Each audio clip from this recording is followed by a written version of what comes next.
네, 안녕하세요. 캠퍼 여러분, 캠장입니다. 오랜만에 베드타임 스토리로 왔습니다. 오늘 책 읽어드리는 시간이고, 주무시면서 혹은 좀 긴 시간 뭔가를 해야 할 때 틀어놓기 좋은 책이나 텍스트를 골라가지고 제가 읽어드리고 있잖아요. 오늘 가져온 책은 AK 커뮤니케이션즈에서 나온 AK 트리비아 북 시리즈의 도해 악마학이라는 책입니다. 이 시리즈가 참 재밌어요. 어떤 특정 직군의 분들에게는 굉장히 익숙한 책이에요. 저를 비롯한 일러스트레이터, 만화가, 웹소설 작가 이런 분들한테는 이 도회 땡땡땡 이 시리즈가 되게 친숙하실 거예요. 자료를 쓰기 되게 좋은 책들을 많이 내주시는 곳인데 이 AK 커뮤니케이션즈라는 곳 자체가 옛날에 그 슈퍼 패미컴 시절에 게임 롬팩을 아마 도매하는 사업체로 시작을 했다가 지금은 이렇게 서브컬처 계열의 다양한 책들을 내주시는 곳으로 제가 알고 있거든요. 그러다 보니까 이 도해 시리즈가 되게 재밌는 게 많습니다. 예를 들면 도해 근접 무기, 무기 관련돼 가지고 자료 때문에 사놓은 기억이 있습니다. 도해 크툴루 신화 이런 거, 연금술도 있고 뭐 도해 특수 경찰 이런 것도 있고 되게 많아요. 도해 흑마술 이런 것도 있고. 저는 그중에서 이제 도해 악마학 이게 이제 12번째 시리즈인데 요거를 가져왔습니다. 저도 이 시리즈 중에서 꽤 여러 권을 작업실에 꽂아놓고 있는 것 같아요. 그래서 뭐 이런 종류의 어떤 서브컬처적인 부분에서 자료가 필요하신 분들이나 흥미로 읽어보실 분들은 이 시리즈를 한번 보시면 재미있는 책이 있을 것 같고요. 오늘은 이제 악마에 대한 여러 가지 얘기들을 모아놓은 이 책에서 제가 발췌독을 해서 여러분들이 틀어놓고 듣다 보면 잠이 솔솔 오는 악마에 대한 이야기 너무 좋지 않습니까? 우리가 애니메이션, 게임, 만화 같은 데서 익숙하게 봤었던 좀 유명한 악마들에 대한 설명도 좀 해드리고 뒤쪽에 가면 악마들은 가족이 있을까? 악마를 불러내는 방법 이런 것들도 있어요. 그런 것들도 한번 쭉 읽어보도록 하겠습니다. 악마란 무엇인가? 신이 절대적인 존재이고자 했을 때 악마가 태어났다. 유대 그리스도교의 악마는 영어로 사탄, 데빌, 데몬 등 여러 명칭이 있다. 그중 데빌은 데빌즈와 구분된다. 데빌은 악마 중 최고의 지위에 있는 마왕을 말하고 데빌즈는 그 밑에 있는 무수한 악마들을 가리킨다. 어원은 그리스어의 디아볼로스이며 마태복음 등에 등장하는 더 데빌도 같은 것이다. 마왕을 가리켜 사탄이라고도 하는데 이것은 본래 신을 섬기던 어느 천사를 가리키는 말이었다. 그가 마왕이 된 것은 분명하지만 사탄이라는 말 자체는 본시 마왕이나 악마를 의미하는 말은 아니었다. 그저 기원전에 히브리어로 쓰였던 구약 성서가 그리스어로 번역될 때 사탄이 디아볼로스로 번역되었기 때문에 사탄과 마왕이 같은 의미처럼 정착된 것이다. 악마를 나타내는 또 하나의 말인 데몬은 그리스어의 다이몬에서 왔다. 이 말은 고대 그리스어로 인간의 혼백이나 나쁜 빙의령을 의미했는데 그 중에 나쁜 영이라는 의미만이 초기 그리스도교 신자에 의해 강조되었다. 그래서 데몬은 데빌즈와 마찬가지로 마왕의 부하라는 개념이 되었으며 때로 악령이나 악귀로 번역되곤 한다. 이들 중에서 사탄과 더 데빌이 중요한 것은 당연하다. 이것은 단순히 마왕이라는 의미만이 아니라 악이 인격화한 존재로서 신의 적대자이며 악의 근원인 것이다. 데몬과 같은 존재는 세계 어디에나 있지만 사탄과 더 데빌은 다르다. 이것은 일신교의 세계에서만 등장하는 독특한 존재이다. 일신교에서 신은 완전무결한 선한 존재이고자 하는데 그러려면 아무래도 이 세상의 악을 설명할 원리가 필요하게 된다. 그래서 신에 대한 적대 개념이자 악의 근원으로서 악마란 개념이 태어난 것이다. 신이 절대적 존재라면 악마는 존재 자체가 허락되지 않을 테지만 그럼에도 불구하고 악마 없이는 신 또한 존재할 수 없는 것이다. 이제 악마란 무엇인가에 대한 간단한 설명으로 이 책이 시작이 되는데요. 사실은 이 부분을 좀 파고 들어가 보면 이 뒤쪽에도 나오지만 이 악마론에 가면 종교적인 논쟁들이 꽤 많이 나와요. 신이 절대적인 존재인데 왜 악이 존재할 수 있냐부터 해서 신이 절대적인 존재니까 악마도 신의 어떤 의도 중에 하나일 것이다라는 해석도 있고 그 여러 가지 것들의 갑론을박이 있는데요. 그런 것들은 나중에 이 책을 좀 깊게 보실 분들이 찾아보시면 꽤 재미있을 것 같은 부분들입니다. 그리고 나서 다양한 종류의 악마들을 따로따로 설명을 해주고 있어요. 제일 유명한 사탄, 마왕 사탄이라는 챕터를 한번 읽어볼게요. 신의 하수인에서 어둠의 왕국의 제왕으로 성장한 대마왕. 사탄은 모든 악마를 지배하는 유일한 대마왕으로 이 세상에 존재하는 모든 악의 근원이다. 완전히 그런 것은 아니지만 사탄의 행동은 신의 구속에서 벗어나 있는 듯 보이며 그 능력은 신에 필적하는 듯하다.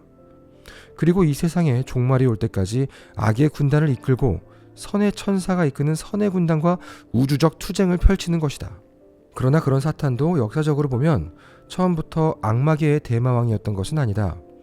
기원전 5, 6세기에 성립된 구약성서 욥기를 보자. 이 이야기에서 사탄은 신앙심 깊은 욥이라는 남자에게 많은 시련을 부과하는 자로 등장한다. 욥은 가족과 재산을 잃고 자신도 병에 걸리는 등 사탄 때문에 가혹한 꼴을 당한다. 하지만 여기서 간과해서는 안 되는 점은 사탄이 자기 멋대로 그렇게 한 것이 아니라는 것이다. 사탄은 그 모든 행동을 하기 전에 미리 신의 허락을 받았다. 즉 사탄은 신의 명령으로 온 세계를 돌아다니는 사자의 하나이자 신의 궁궐의 일원인 것이다. 그랬던 것이 기원 후에 성립된 신약성서 안에서는 완전히 악마들을 이끄는 마왕으로 일대 변신을 이루고 있다. 대체 어떻게 된 것일까? 실은 욥기부터 신약성서에 이르는 동안 유대교의 세계에서는 묵시 문학을 포함해 현재의 신구약성서에 포함되어 있지 않은 많은 문서들이 기술되었다. 그 안에 사탄, 아자젤, 마스테마, 벨리알, 사타나일, 마사엘, 세미하자 등 다양한 이름을 가진 마왕의 이야기가 언급되었던 것이다. 하지만 마왕은 하나면 충분하기 때문에 이들 악마들의 이야기는 모두 하나로 융합되어 새로운 마왕상이 태어났다. 그 이름으로 사탄이 선택되었다. 따라서 사탄은 여러 악마가 융합된 장대하고 복잡한 내용을 가진 마왕이라 할 것이다. 가장 유명한 이름이었던 사탄이 이런 역사를 갖고 있구나를 알 수 있는 대목이죠. 여기 보시면은 뭐 아자젤, 벨리알 되게 많죠. 이거 익숙하신 분들은 게임이나 JRPG 그 옛날 만화들 어지간히 보신 분일 겁니다. 진짜 유명한 존재가 바로 다음에 나와요. 마왕 루시퍼. 이 루시퍼는 사실은 그 뭐 신화학이나 신학을 아시는 분들은 관심 있는 분들은 진짜 익숙하신 분들이 많죠. 왜냐면은 가장 빛나는 존재에서 가장 어두운 존재로 추락한 대명사기 때문에 이 루시퍼 얘기 좀 해볼게요. 새벽의 계명성, 아침의 아들 루시퍼 이라는 구약성서 이사야서의 1절에서 장대하고 비극적인 타락 천사 루시퍼의 전설이 탄생했다. 루시퍼는 예전부터 사탄과 동일시되어 온 악마이다. 하지만 본래 루시퍼는 사탄이기는커녕 악마도 천사도 아니었다. 구약성서 이사야서에 다음과 같은 1절이 있다. 너 아침의 아들 계명성이여 어찌 그리 하늘에서 떨어졌으며 너 열국을 엎은 자여 어찌 그리 땅에 찍혔는고. 여기에 있는 아침의 아들 계명성은 히브리말로 헬렐 벤샤하르인데 그것이 라틴어로 번역된 것이 루시펠 즉 빛을 가져온 자이다. 이것이 성서 정전에 루시퍼가 등장하는 유일한 장면이다. 문제는 이 1절을 통해 작자가 무엇을 말하려 했는가이다. 실은 이 말은 야망을 쫓다 파멸한 바빌로니아의 왕 느부갓네살 2세를 의미하는 은유였던 것이다. 하지만 후대 사람들은 이 1절을 한 천사의 타락을 의미하는 것으로 해석하고 천계에 있던 루시퍼가 타락해서 악마가 된 것이라고 받아들였다. 예를 들어 누가복음 10장 18절에 이런 구절이 있다. 예수께서 이르시되 사탄이 하늘로부터 번개같이 떨어지는 것을 내가 보았노라. 이러한 성서의 기술과 그 외의 묵시문서의 기술 등을 통해 2세기 전반의 교부 오리네게스가 처음으로 루시퍼는 사탄임을 주창했다. 5세기에는 성 아우구스티누스도 그것을 인정했다.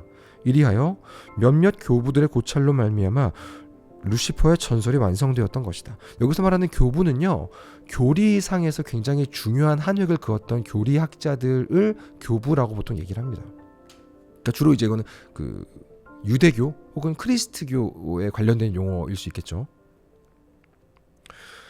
이리하여 몇몇 교부들의 고찰로 말미암아 루시퍼의 전설이 완성되었던 것이다. 그것에 따르면 루시퍼는 본시 선한 천사로 세라프, 즉 치천사에 속하는 가장 높은 천사였다. 하지만 자신이 최고라 생각하는 오만의 죄를 범하며 하늘에서 쫓겨나 사탄이라 불리게 되었다. 또한 추락할 때 많은 동료 천사들을 끌고 내려갔다. 그리하여 중세 후기에 들어 루시퍼의 이름이 사탄만큼이나 일반적으로 사용되게 된 것이다. 그 천사들에도 급이 있다고 하거든요. 엄청 높은 천사가 이렇게 있어요. 천사에도 그러니까 이렇게 계급이 있는 거지. 거기서 이제 이성장군, 삼성장군 이렇게 쫙 가면은 요한계시록 같은 데 나오거든요. 그 케루빔, 세라핌 이런 존재도 엄청 이제 끝발이 되는 천사인데 그 중에 하나가 이제 치천사라는 그 등급이 있어요. 루시퍼는 치천사였다. 완전 왔다 짱 대장군이었다가 바로 이렇게 떨어져가지고 그런 전설들이 약간 그 몰락의 서사를 갖고 있어가지고 많은 분들이 좀 좋아하는 것 같아요. 그래서 루시퍼가 그만큼 유명한 것이죠. 보면은 뭐 아자젤도 나오고 아자젤은 읽진 않을게요. 근데 태초에 신의 더러운 일을 대신한 악마거든요. 그러니까 이제 해결사, 더티 잡을 했던 도맡았던 뭐 존재 이런 게 좀 있고 마스테마라는 존재도 나와요.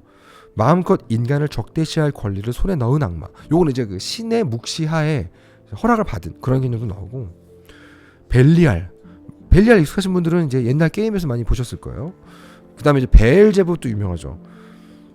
베엘제붑은 신약 성서 때 이제 예수님 시절에 사탄하고 어깨를 나란히 한 악마로 나오는데 이 베엘제붑이 거기 나오죠 아마 그래 신약 성서에서 그 지저스 크라이스트 예수님이 직접 이제 일기토 때려가지고 바로 쫓아낸 그 존재가 이제 베엘제붑이었거든요 아마. 나중에 보면은 단테의 신곡에서도 나오고요. 그러니까 되게 여기저기에서 많이 등장하는 게 베엘제붑, 바알제붑, 뭐 바알 이런 여러 가지 기출 변형들이 있습니다. 그리고 신라권이라는 그 유명한 책에서도요. 사탄 다음으로 가는 지옥계 서열 2장 이렇게 나오는 게 베엘제붑이에요. 그리고 이제 옛날 게임들 JRPG 그리고 옛날 한국 뭐 이렇게 RPG 좋아하시는 분들은 아스모데우스 되게 좋아하시죠. 아스모데우스가 인간에게 들러붙어 가지고 맹활약을 했던 악마이기 때문에 요거는 이제 디아블로 같은 계열 좋아하시는 분들에게 유명합니다. 아스모데우스는 읽어볼까요 한번?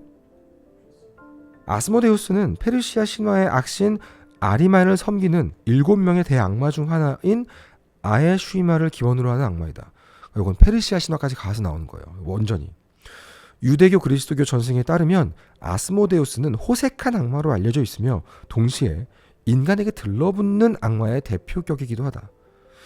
2세기경에 성립된 토비트서에는 그가 젊고 아름다운 미녀 사라에게 씌인 이야기가 등장한다. 이 때문에 사라는 7명의 남자에게 시집을 가지만 7명 모두 첫날 밤을 지내기도 전에 죽어버리고 만다. 그래서 토비트의 아들 토비아가 나서서 그녀와 결혼하게 되는데 그는 대천사 라파엘이 지켜주고 있었다. 천사의 조언에 따라 토비아는 향을 피우고 물고기의 심장과 간을 태워 사라에게서 아스모데우스를 쫓아낸다. 그러자 라파엘이 쫓아가서 악마를 틀어 묶는 것이다. 뭐 이런 종류의 그 옛날 퇴마 의식도 나오고요. 마녀 사냥 시대에도 아스모데우스는 맹위를 떨쳤다. 그 중에서도 특히 유명한 것이 프랑스 루덩에서 일어난 악마 들림 사건으로 수도원장 잔느 드 장주에게 들러붙어 광란을 일으킨 것이 아스모데우스였다. 퇴마의식을 당한 그는 예의 바르게도 다음날 오후 5시에 잔느의 몸에서 반드시 나가겠습니다 라는 계약서까지 남겼다고 한다. 약간 아스모데우스는 조금 그 매너 있고 약간 품위 있는 그런 묘사가 나오는 경우도 많아요. 그리고 아스모데우스 약점은요, 물고기의 심장, 간, 담낭을 태운 연기라고 합니다. 토비트서에 나오죠. 자, 타락천사 항목 한번 읽어볼게요.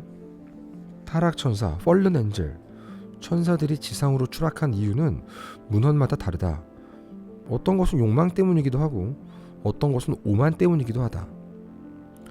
타천의 이유, 타락천사의 이유는 욕망일까 오만일까? 그리스도교의 원리로 볼 때 악마는 모두 타락천사이다. 타락천사는 대체 무엇일까? 그들은 왜 타천을 해야만 했는가? 에티오피아 에녹서에는 이렇게 말하고 있다. 지상의 인간들의 수가 점점 늘기 시작하면서 그 중에 아름다운 여자들이 태어났다. 그것을 보고 마음이 끌린 200명의 천사들이 세미하자, 아자젤 등 20명의 지도자를 따라 지상으로 내려와 각각 아내를 얻었다. 그리고 아이들이 태어났는데 그것은 신장이 3000 큐빗, 약 1500m나 되는 거인들로 식량을 마구 먹어치워 인간들을 어렵게 만들었다. 천사들은 또한 인간들에게 무기 제조법과 연금술, 화장법, 마법 등 다양한 지식과 기술을 전수했다. 이 때문에 여자들은 남자들을 유혹하는 법을, 남자들은 싸우는 법을 알게 되면서 인간들은 크게 타락했다. 이것을 본 신이 분노해 마침내 대홍수를 일으켜 지상의 생물들을 모두 멸망시키기로 결심했다. 즉 타락천사란 욕망을 위해 하늘에서 쫓겨난 자들을 말하는 것이다. 그러나 구약성서 위전 아담과 이브의 생애에는 다른 이야기가 있다. 천지창조 때 신은 천사들을 만든 후 자신의 모습을 본따 인간 아담을 만들었다. 그러나 자존심이 센 사탄은 자기보다 열등하고 또 나중에 만들어진 것을 숭배할 수는 없다고 반발했다. 다독이는 천사 미카엘에게 사탄이 말했다. 신이 노하신다면 난 내 위계를 하늘의 별보다 위에 놓고 가장 높으신 분과 어깨를 견주는 존재가 되겠노라. 이리하여 사탄은 신의 분노를 사서 동료 천사들과 함께 지상으로 떨어지게 되었다. 그리고는 질투에 불타 행복하게 살던 아담과 이브를 함정에 빠뜨려 에덴 동산에서 쫓겨나도록 수작을 부리는 것이다. 즉 여기에서는 악마의 타천의 이유를 오만 혹은 자존심으로 보고 있으며 인간을 괴롭히는 이유는 질투였다. 저는 어렸을 때 성당에서 이런 얘기를 배웠던 것 같아요. 근데 이게 보면은 정식 교리가 아니라 약간 외경에 나오는 얘기라고 하더라고요. 어렸을 때 나를 가르쳤던 그 교리 선생님들은 뭐지? 되게 재미있는 얘기긴 하지 않습니까? 신으로부터 인간이 생기니까 질투한 거죠. 자, 다음 챕터는 또 이것도 제가 이제 어렸을 때 성당을 다닐 때 성서를 보면은 몇몇 재밌는 에피소드가 있잖아요. 근데 저는 유독 진짜 좋아했던 게 그 요한묵시록이라고 하죠. 계시록이라고 하기도 하고. 그러니까 이제 인류 멸망의 순간들, 최종 심판 이런 것들을 묘사하는 그 내용들 왜 이렇게 좋아했나 몰라. 그러니까 아포칼립스잖아요, 그게. 거기에 나오는 계시록의 괴수에 대한 챕터가 있습니다. 자, 종말 때 인류를 지배하는 사탄의 대리자. 계시록의 괴수를 영어로는 흔히 더 비스트로 표기한다. 성서를 더 북이라고 하는 거랑 비슷하다. 이런 점에서 계시록의 괴수가 얼마나 특별한 짐승인가 하는 것을 잘 알 수 있다. 이 계시록의 괴수가 악마학적으로 중요한 이유는 그것이 종말이 다가왔을 때 출현하는 사탄의 대리자이기 때문이다. 요한 계시록에 천계에서 추방당한 사탄은 7개의 머리와 10개의 뿔을 갖고 그 머리에 7개의 관을 쓴 빨갛고 큰 용으로 표현되어 있다. 한편 계시록의 괴수는 10개의 뿔과 7개의 머리를 갖고 있으며 뿔마다 왕관이 얹혀 있다고 표현되어 있다. 계시록의 괴수는 몸은 표범을 닮았고 다리는 곰, 입은 사자와 같다고 되어 있는데 머리와 뿔의 수등이 사탄의 드래곤과 꼭 닮았다. 따라서 그것이 사탄의 유사체라는 것을 알 수 있다. 또한 계시록의 괴수의 이마에 신을 모독하는 이름이 기록되어 있다고 하는데 그 이름이 바로 악마의 숫자 666이다. 이 무서운 짐승이 종말이 다가왔을 때 42개월 동안 지상에 군림한다는 것이다. 첫 번째 짐승에 이어 두 번째 짐승도 땅속에서 출현한다. 이것은 새끼 양의 뿔같이 생긴 2개의 뿔이 있으며 드래곤 같은 소리를 낸다고 기록되어 있다. 이것도 계시록의 괴수이긴 하지만 두 번째 괴수는 첫 번째 괴수의 부하 같은 느낌이다. 두 번째 괴수의 임무는 사람들을 속이고 협박함으로써 첫 번째 괴수를 숭배하게 만드는 것이다. 물론 이들 두 마리의 괴수 모두 사탄이 보낸 것들이다. 그리스도교의 종말론에서 첫 번째 괴수는 적그리스도, 두 번째 괴수는 거짓 선지자의 상징으로 보고 있다. 그리고 드래곤, 첫 번째 괴수, 두 번째 괴수 이 세 마리를 악의 삼위일체로 꼽는다. 보시면 실제로 과거 문헌이나 성서 이런 데는 묘사하는 글들이 있어요. 중세가 되면 이 묘사들을 그림으로 옮겨놓은 그 당시 중세 도회들이 있거든요. 근데 성서나 이런 문헌에 묘사된 거를 그대로 그리면 진짜 기괴해진단 말이죠. 그거 어떻게 그럴싸하게 묘사하느냐의 경쟁도 있었어요. 자칫 묘사하면은 정말 그 강철의 연금술사의 그 눈치 빠른 꼬맹이 그 키메라 같이 되기 때문에. 자, 악의 삼위일체가 나왔으니까 이제 그 중에 첫째 드래곤 얘기를 해야겠죠. 드래곤이라는 챕터가 있습니다. 드래곤의 역사는 사탄보다 길다. 드래곤은 사탄과 매우 관련이 깊은 괴물이다. 드래곤, 용이라 하면 공룡 같은 몸통에 박쥐같이 생긴 날개를 달고 있는 괴물의 이미지를 연상하는데 본래의 모습은 큰 뱀 같은 것이었다. 그것은 바다나 강의 괴물, 즉 범람하는 물의 괴물인 것이다. 치수 능력이 없던 고대의 물의 범람은 공포 그 자체여서 태고적부터 드래곤은 악의 상징이었다. 성서를 보아도 악마가 활약하는 것은 신약성서 시대지만 드래곤은 그보다 오랜 구약성서 시대부터 악의 상징으로 등장하고 있다. 그날에 여호와께서 그의 견고하고 크고 강한 칼로 날랜 뱀 리워야단, 꼬불꼬불한 뱀 리워야단을 벌하시며 바다에 있는 용을 죽이시리라. 그는 권능으로 바다를 잠잠케 하심에 지혜로 라합을 쳐서 파하셨네. 그 신으로 하늘을 단장하시고 손으로 날랜 뱀을 찌르시나니. 이게 이제 이사야서하고 욥기거든요. 이렇듯 드래곤은 예로부터 악의 상징이었기 때문에 신약성서의 요한계시록에 사탄이 갑자기 용의 모습으로 나타났다고 해도 조금도 이상한 일이 아니다. 하늘에 전쟁이 있으니 미카엘과 그의 사자들이 용과 더불어 싸울세. 용과 그의 사자들도 싸우나 이기지 못하여 다시 하늘에서 그들이 있을 곳을 얻지 못한지라. 큰 용이 내쫓기니 옛 뱀 곧 마귀라고도 하고 사탄이라고도 하며 온 천하를 꿰는 자라. 그가 땅으로 내쫓기니 그의 사자들도 그와 함께 내쫓기니라. 이 구절로 인해 드래곤과 사탄의 관련성은 결정적이 되었다. 성 게오르교 및 성 마르가리타처럼 후세 그리스도교 성인들에게 드래곤 퇴치 전설이 붙어있는 것도 이 때문이며 그 배후에는 천사 미카엘이 드래곤을 퇴치한 계시록의 이야기가 있는 것이다. 실제로 보면은 그 성당에서 파는 성물 중에는 미카엘 대천사가 그려져 있는 게 많아요. 꼭 발로 뱀을 밟고 있어요. 그 뱀이 드래곤인 거죠. 그러니까 드래곤 슬레이어는 되게 크리스토교적인 거예요, 어떻게 보면. 그리고 약간 그 사탄 관련된 악마 관련된 거에 관심 많은 분들이 절대 또 지나치지 못하는 개념이 적그리스도죠. 적그리스도는 이 세상이 종말이 다가왔을 때 내가 곧 구세주다 라면서 사람들을 현혹하는 존재래요. 그러니까 곧 육신을 얻은 사탄이라는 표현도 하는데, 적그리스도는 사탄과 특수한 관계에 있는 인간이다. 그것은 이 세상의 종말이 다가왔을 때만 등장하는 인간계의 사탄이라고 할 수 있다. 사탄과 악마들은 천계에서 추방되었을 때부터 이 세상의 종말이 올 때까지 신에게 적대하는 존재이다. 결국은 패배할 운명이지만 사탄은 저항을 그치지 않는다. 오히려 그 저항은 세계가 멸망하기 직전의 최고조에 달한다. 그리스도교의 종말론에서는 이 세상이 끝날 때 예수가 구세주로 재림하여 악의 군단을 멸망시킨다고 말하고 있다. 그러나 그 전에 자신이 바로 구세주다라고 주장하는 가짜가 나타난다. 그리고 이교도 이단자 무신론자들이 가짜 밑에 집결하면서 마지막 저항이 시작된다. 이 가짜 구세주가 적그리스도인 것이다. 적그리스도라는 말 그대로 그는 예수 그리스도 구세주의 적대자이며 거짓 구세주이다.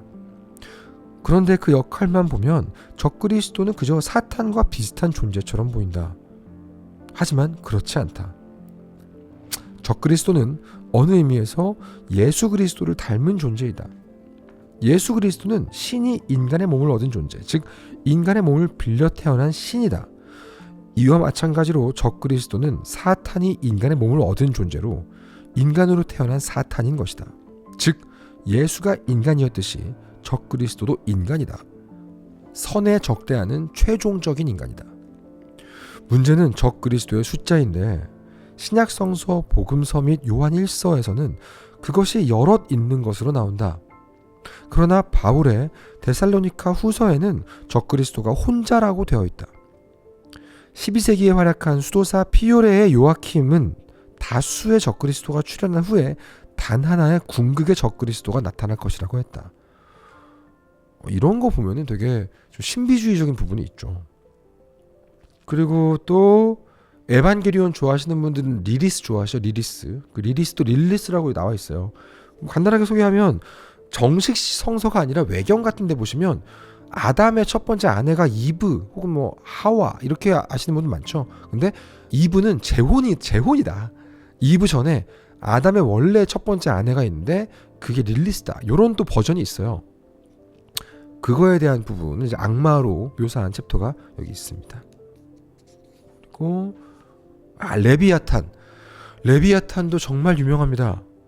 제가 그렸던 SF 만화에도 그 최종 병기로 등장하는 게 레비아탄이거든요. 그 궤도 위성에서 쏘는 거대한 결전 병기. 레비아탄은 리바이어선으로 아시는 분도 계시고요. 그 해양 거대 괴수로 이해하시는 분도 계시고. 근데 성서에서부터 나와 있어요. 되게 성서 안에서는 사탄 및 드래곤에 필적하는 대악마로 표현되어 있거든요. 레비아탄은 리바이어선하고 같은 겁니다. 성서에서 유래한 악마로 성서 안에서 레비아탄은 사탄에 필적하는 악의 상징으로 등장한다. 고대 가나안 일들이 숭배했던 풍요의 신 바알은 원초의 뱀 로탄을 쓰러뜨렸다. 이 로탄이 성서에 흡수되어 레비아탄이 된 것이다. 성서에는 이렇게 적혀 있다. 그것이 일어나면 용사라도 두려워하며 달아나리라. 칼이 그에게 꽂혀도 소용이 없고 창이나 투창이나 화살촉도 꽂히지 못하는구나. 그날의 여호와께서 그의 견고하고 크고 강한 칼로 날랜 뱀 리워야단 곧 꼬불꼬불한 뱀 리워야단을 벌하시며 바다에 있는 용을 죽이시리라. 성서 속의 이러한 기술을 통해 레비아탄이 곧 드래곤이며 사탄이랑 같은 존재임을 알 수 있다. 16세기경부터 레비아탄은 완전한 악마로 자리매김하면서 차례차례로 빙의 사건을 일으킨다. 많은 그림무아르가 그를 중요한 악마로 소개하고 있다. 예를 들어 아브라멜린의 성스러운 마술서에는 그를 루시퍼, 사탄, 벨리알과 어깨를 나란히 하는 지옥의 최고 4군주의 하나로 언급하고 있다.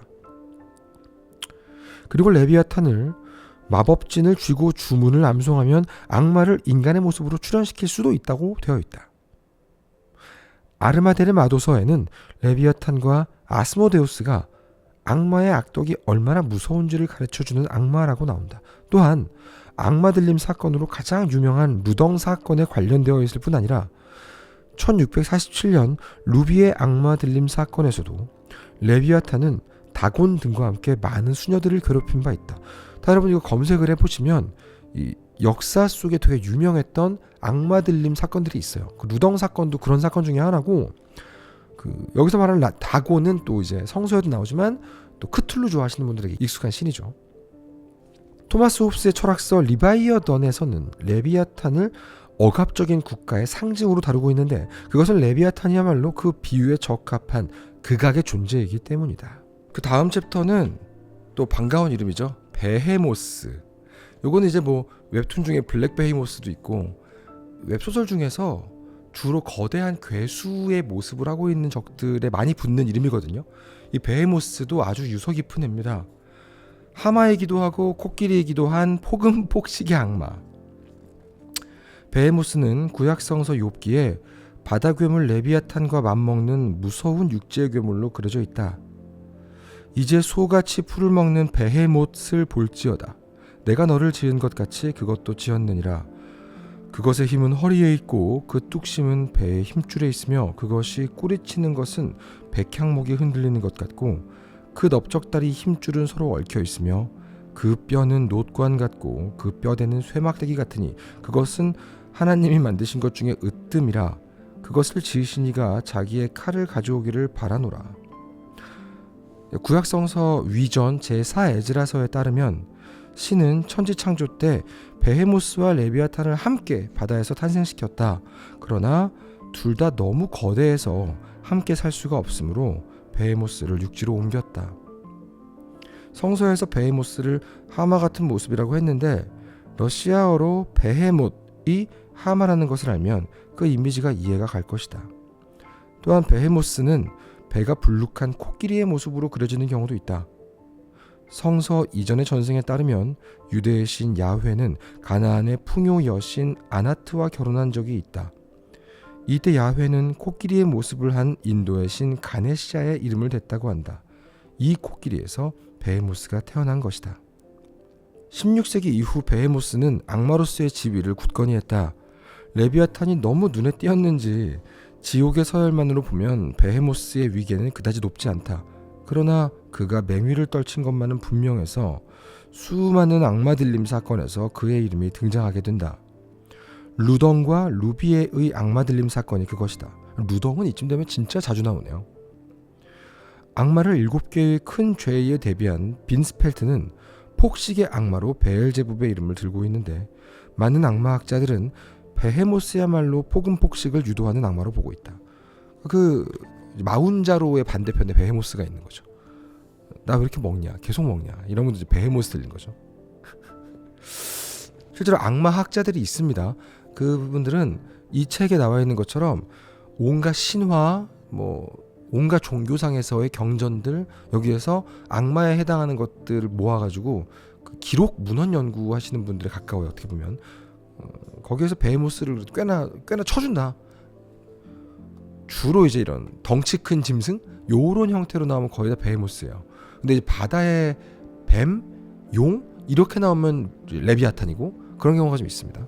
제 3장 악마학 발전편에 또 재밌는 게 많습니다. 이거 한번 읽어볼게요. 악마는 어떤 모습인가? 악마는 어떤 모습으로든 둔갑할 수 있지만 뱀, 사냥, 개 등의 동물과 그리스 신화의 판의 모습 등 일종한 경향을 갖고 있었다. 악마는 마음대로 자신의 모습을 바꿀 수 있지만 악마가 즐겨 둔갑하는 모습에는 일련의 경향이 있다. 예로부터 악마가 즐겨했던 것은 동물의 모습이다. 성 안토니우스전에서 보듯 악마는 사자, 곰, 표범, 염소, 뱀, 전갈, 늑대 등의 모습으로 자주 출현한다. 또한 흑인의 모습을 하는 경우도 많다. 이집트 주변에서는 이집트의 신들처럼 인간의 몸에 따오기, 악어, 개 등의 동물의 머리를 얹은 모습도 나온다. 5세기 바돌롬의 복음서에서는 악마가 거인으로 등장한다. 악마는 완전히 인간의 모습을 본뜨지 못해서 미처 흉내내지 못한 부분에는 얼굴을 하나 더 붙인다고 한다. 그래서 꼬리나 무릎 등에 얼굴을 하나 더 가진 악마도 나타난다. 9세기경이 되면 악마가 그림으로 그려지기 시작했다. 그려진 악마 중에는 털복숭이의 사냥의 뿔, 발굽이나 발톱, 뾰족한 귀나 꼬리가 있는 모습을 한 것이 많다. 이러한 특징의 대부분은 반은 인간, 반은 사냥의 모습을 한 그리스 신화의 신 판에서 따온 것으로 보인다.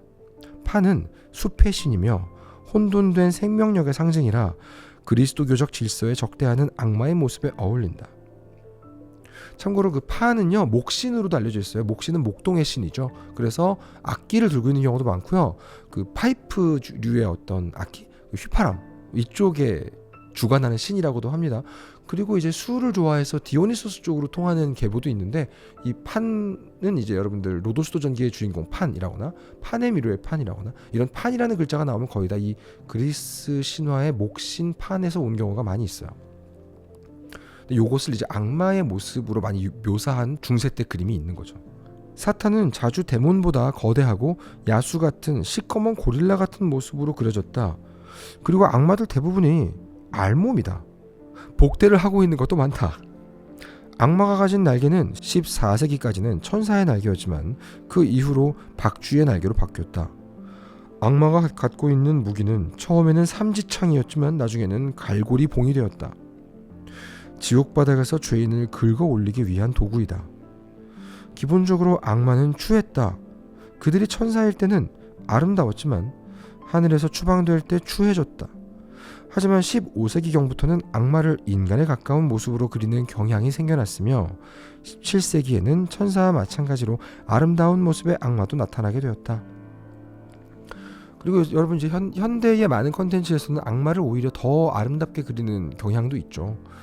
콘스탄틴 같은 영화를 보시면 거기서 루시퍼의 모습을 보시면 얼굴은 추하지만 뭔가 자본주의적인 개념에서는 굉장히 품위가 있는 듯한 모습의 연출을 하려고 하는 게 좀 보여요.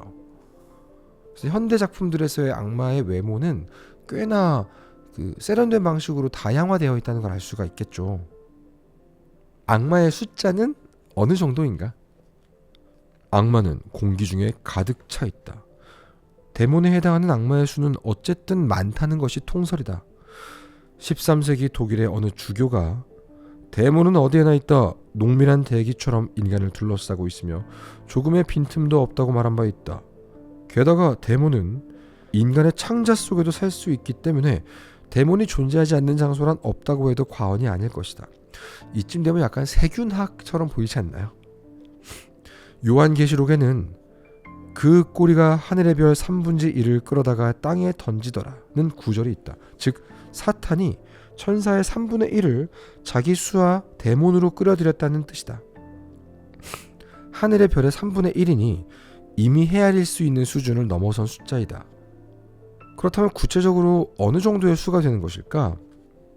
악마의 가짜 왕국이라는 책으로 유명한 16세기의 의사 요한 바이어는 루시퍼가 각각 6666두의 데몬으로 구성된 1111개의 군단을 이끌고 있다고 생각했다.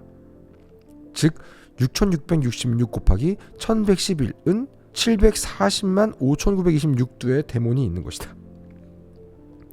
그러나 루터파 사람들은 악마의 군세가 그 정도가 아닐 것이며 모두 2조 6658억 6674만 6664두라고 주장했다. 그러니까 자기들끼리 그냥 뇌피셜 싸움하는 거예요. 지금 이렇게 지나서 읽으면 너무 웃기죠.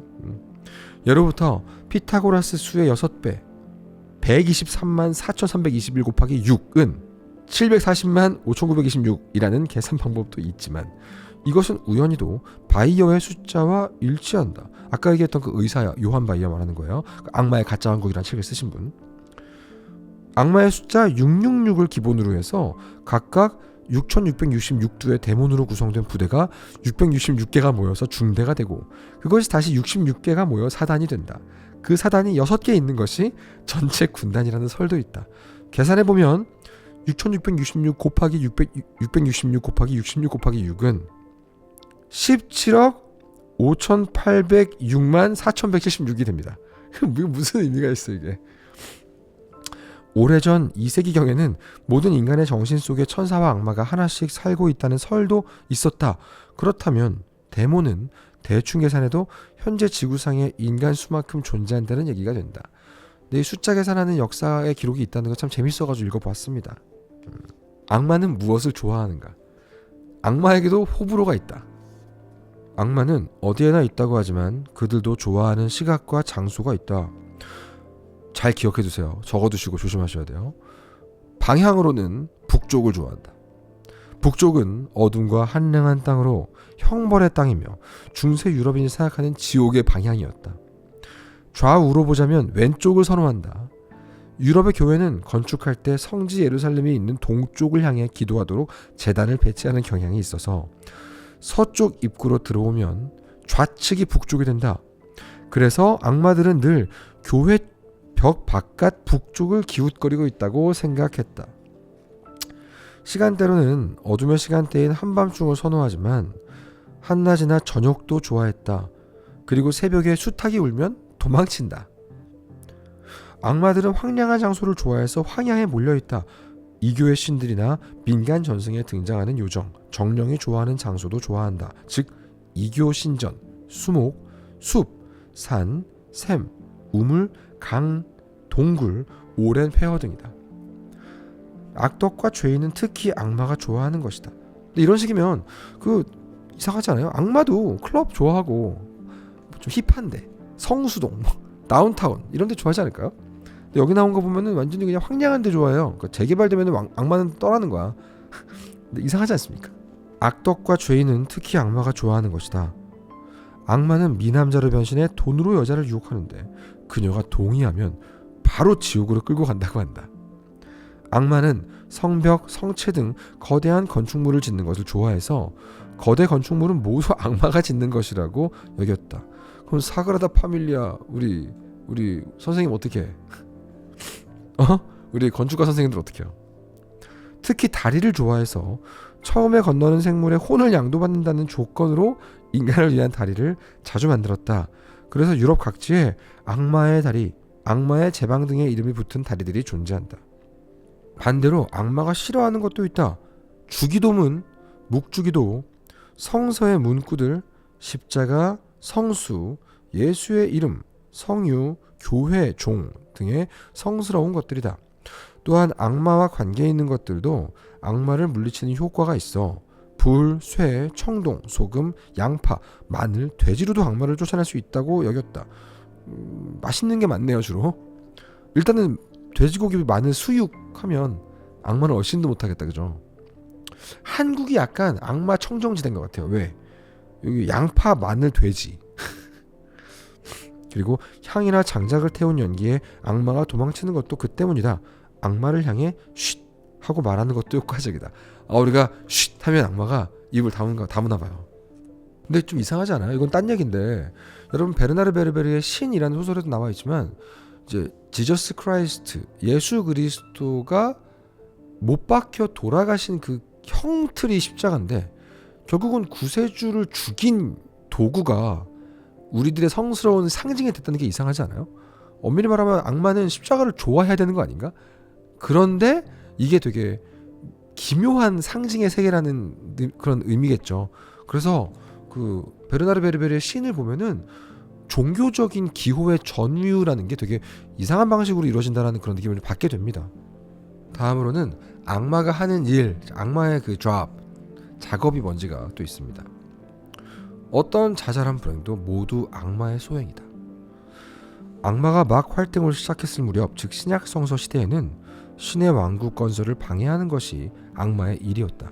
물론 지금도 그것이 악마의 최대의 일이다. 그것을 위해 악마들은 유혹과 빙의를 무기로 삼았다. 사탄이 뱀으로 둔갑해 아담과 이브를 유혹했듯이 유혹은 악마에게 있어 최대의 무기이다. 악마들은 출세, 부, 성욕, 도박, 음식, 오락 등 세속적인 기쁨으로 인간들을 유혹해 끌어들임으로써 신앙을 방해했다. 또한 악마는 인간의 몸속에 들러붙어 정신을 괴롭히고 신앙심을 흐트러뜨렸다. 신은 신의 왕국 실현을 위해 천국으로 들어갈 혼이 충분한 숫자가 될 때까지 기다리고 있는 것으로 보였기에 악마로서는 인간들의 신앙을 깨트리는 것이 무척 중요한 일이었을 것이다. 그러나 시대가 지남에 따라 악마의 일은 점점 늘어갔다. 3세기경부터 인간의 사후세계에도 천국과 지옥이 있다는 개념이 생겨났다. 그러자 사람들은 악마들 자신이 지옥에서 벌을 받으면서 동시에 지옥의 지배자로서 망자들에게 벌을 주고 있는 것으로 생각했다. 13세기의 어느 시토 수도의 수도원 원장이었던 리카르모스라는 인물은 자신의 저서 안에서 자신에게 닥친 안 좋은 일은 모두 악마의 짓으로 돌렸다. 리카르모스는 일찍이 담을 세우기 위해서 돌을 찾아서 옮기고 있었는데 그때 바로 옆에서 악마가 지겨운 일이야 하고 외쳤다. 그 때문에 그만 의욕을 잃어버렸다고 한다. 일하기 싫었던 거 아닐까요? 또한 사람을 병들게 하거나 갑자기 폭소를 터뜨리게 하거나 성가대석에 있을 때 코를 골게 하거나 기침이나 재채기를 하게 만들거나 꿀꺽하고 침을 삼키게 하는 것도 배에 가스가 차는 것도 모두 악마의 짓으로 여겼다. 그러니까 이제 뭐 방구가 자주 나온다, 트름이 나온다, 다 악마의 짓입니다. 여러분 공부하기 싫어요? 악마의 짓이에요. 일을 하기 싫어? 퇴근하고 싶어? 다 사탄 들린 거예요. 전 지금 사탄 들린 것 같아요. 그것은 물론 대기 중에 무수히 떠있는 하급 악마의 짓이지만 이 시대에는 악마들이 마치 감기처럼 사람에서 사람으로 옮겨다니며 그런 자잘한 일에까지 참견을 하는 식으로 사고가 퍼져 있었던 것이다. 이 묘사 너무 재밌네요. 자, 그 다음으로 재미있는 챕터는 악마에게도 가족이 있는가라는 챕터입니다. 할머니도 손자도 존재하는 마왕 사탄의 가족 구성. 성서나 성서 외전 등은 악마의 가족에 대해 그다지 언급하고 있지 않다. 외전 에녹서에는 타락천사들이 지상의 여자와 결혼해서 거인의 아이들을 낳았다고 되어 있다. 하지만 민간 전승으로 들어오면 적어도 마왕인 사탄, 즉 루시퍼의 가족 구성에 대해서 좀 더 상세한 이야기를 들어볼 수가 있다. 그에 따르면 사탄에게는 어머니와 할머니가 존재했다. 아버지는 또 없네요. 할머니는 고대 프리기아의 대모신 키벨레를 기원으로 하는 절대적인 힘을 가진 무서운 존재이다. 어머니는 릴리스이다. 아담의 첫 아내였죠. 그녀는 아담의 첫 번째 아내였다는 전설도 있는 여악령이다. 마왕에게 할아버지와 아버지는 존재하지 않는다. 위대한 사탄 역시 예수 그리스도와 마찬가지로 처녀의 몸에서 태어났다는 것이다. 사탄에게는 많은 아내가 있다고 한다. 천사나 악마에게는 본래 성별이 없지만 일단은 남성으로 다루고 있다. 많은 아내들이 있었고 그들을 통해서 7명의 딸을 낳았는데 그 7딸이 바로 7가지 대죄이다. 다른 전설에서는 사탄이 죽음과 죄라는 두 자식을 낳았으며 그 둘이 근친상간을 해서 7가지 대죄를 낳았다고도 되어 있다. 7가지 대죄란 오만, 질투, 분노, 나태, 탐욕, 폭식, 세욕이다. 또한 종말의 시대에 출현하는 적그리스도도 사탄의 아들 중 하나로 일컬어지고 있다. 밀튼의 신라권에는 루시퍼가 아직 천계에 있을 때 그 머리가 깨지면서 죄라는 딸이 태어났다는 내용이 나온다. 그것이 너무나도 아름다운 여신이었기에 루시퍼는 그녀를 범했다. 그 후 루시퍼의 군세와 함께 그녀도 지옥으로 떨어져 거기에서 죽음을 출산했다. 그때의 고통 때문에 그녀는 추한 모습이 되었는데 그 내용이 그리스 신화의 스킬라와 꼭 닮았다. 또한 죽음은 몸의 각 부분을 구별할 수 없는 무시무시한 모습을 가졌으며 사륙의 창을 들고 있다. 그 후 죄와 죽음은 신의 명령으로 지옥문의 파수꾼이 된다. 7가지 대죄는 이런 악마 사탄의 가족 구성원에서 마지막에 태어난 애들이라는 거는 공통적인 부분이네요. 성서에 따르면 그리고 이런 것도 있어요. 천사들하고 그 지상의 여자들이 결혼을 해서 네피림이라는 그 거인 종족을 남겼다 이런 얘기가 있잖아요.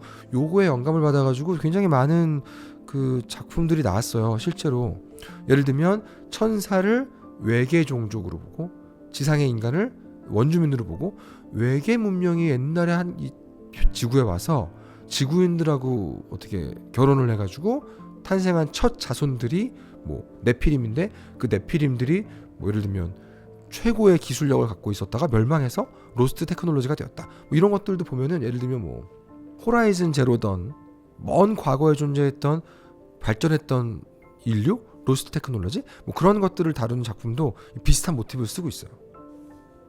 악마에 대한 공포를 달래주는 좀 바보 같은 악마들의 이야기도 있습니다. 어리석은 악마 챕터 읽어볼게요.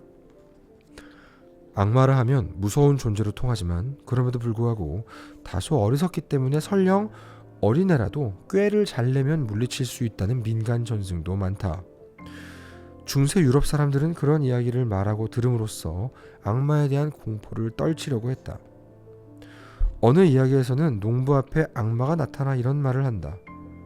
이 세상의 반은 내 것이다. 수확물의 반을 내게 넘겨라.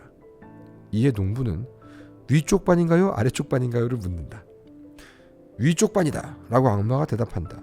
그러자 농부는 밭에 무를 심었다. 그래서 악마는 무입만 얻게 되었다는 이야기이다. 악마는 화가 나서 다음에는 아래쪽 반이다 라고 요구했다. 그래서 농부는 보리와 옥수수를 심었다. 덕분에 악마는 또 빈 구루터기만 손에 넣고 말았다는 것이다. 아이들이 모래로 밧줄을 꼬라든지 교회 성서의 글자를 세어보라고 해서 악마의 혼줄을 빼놓는 이야기도 있다. 촛불이 다 타면 혼을 주겠다는 약속을 해놓고 악마에게 집을 짓게 한 장인은 다 타기 전에 촛불을 끔으로써 그대로 집만 손에 넣었다. 요거는 그러니까 그 악마랑 계약을 한 거예요. 악마한테 야 너 나를 위해 집 좀 줘라 그러고 일을 시켜놓고 사기를 친 거죠. 진정한 악마는 누구인가를 생각해보게 되죠.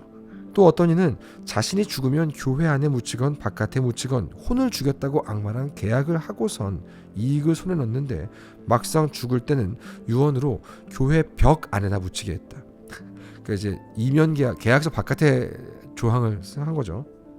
후에 캔터베리 대주교가 된 글라스톤의 수도원장 던스탄에게는 이런 이야기가 있다.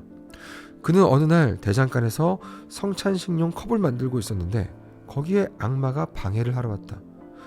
던스타는 두려워하지 않고 불 속에 달궈진 집게를 꺼내 사탄의 코를 힘껏 틀어주었다. 이후 사탄은 두 번 다시 그 앞에 나타나지 않았다고 한다.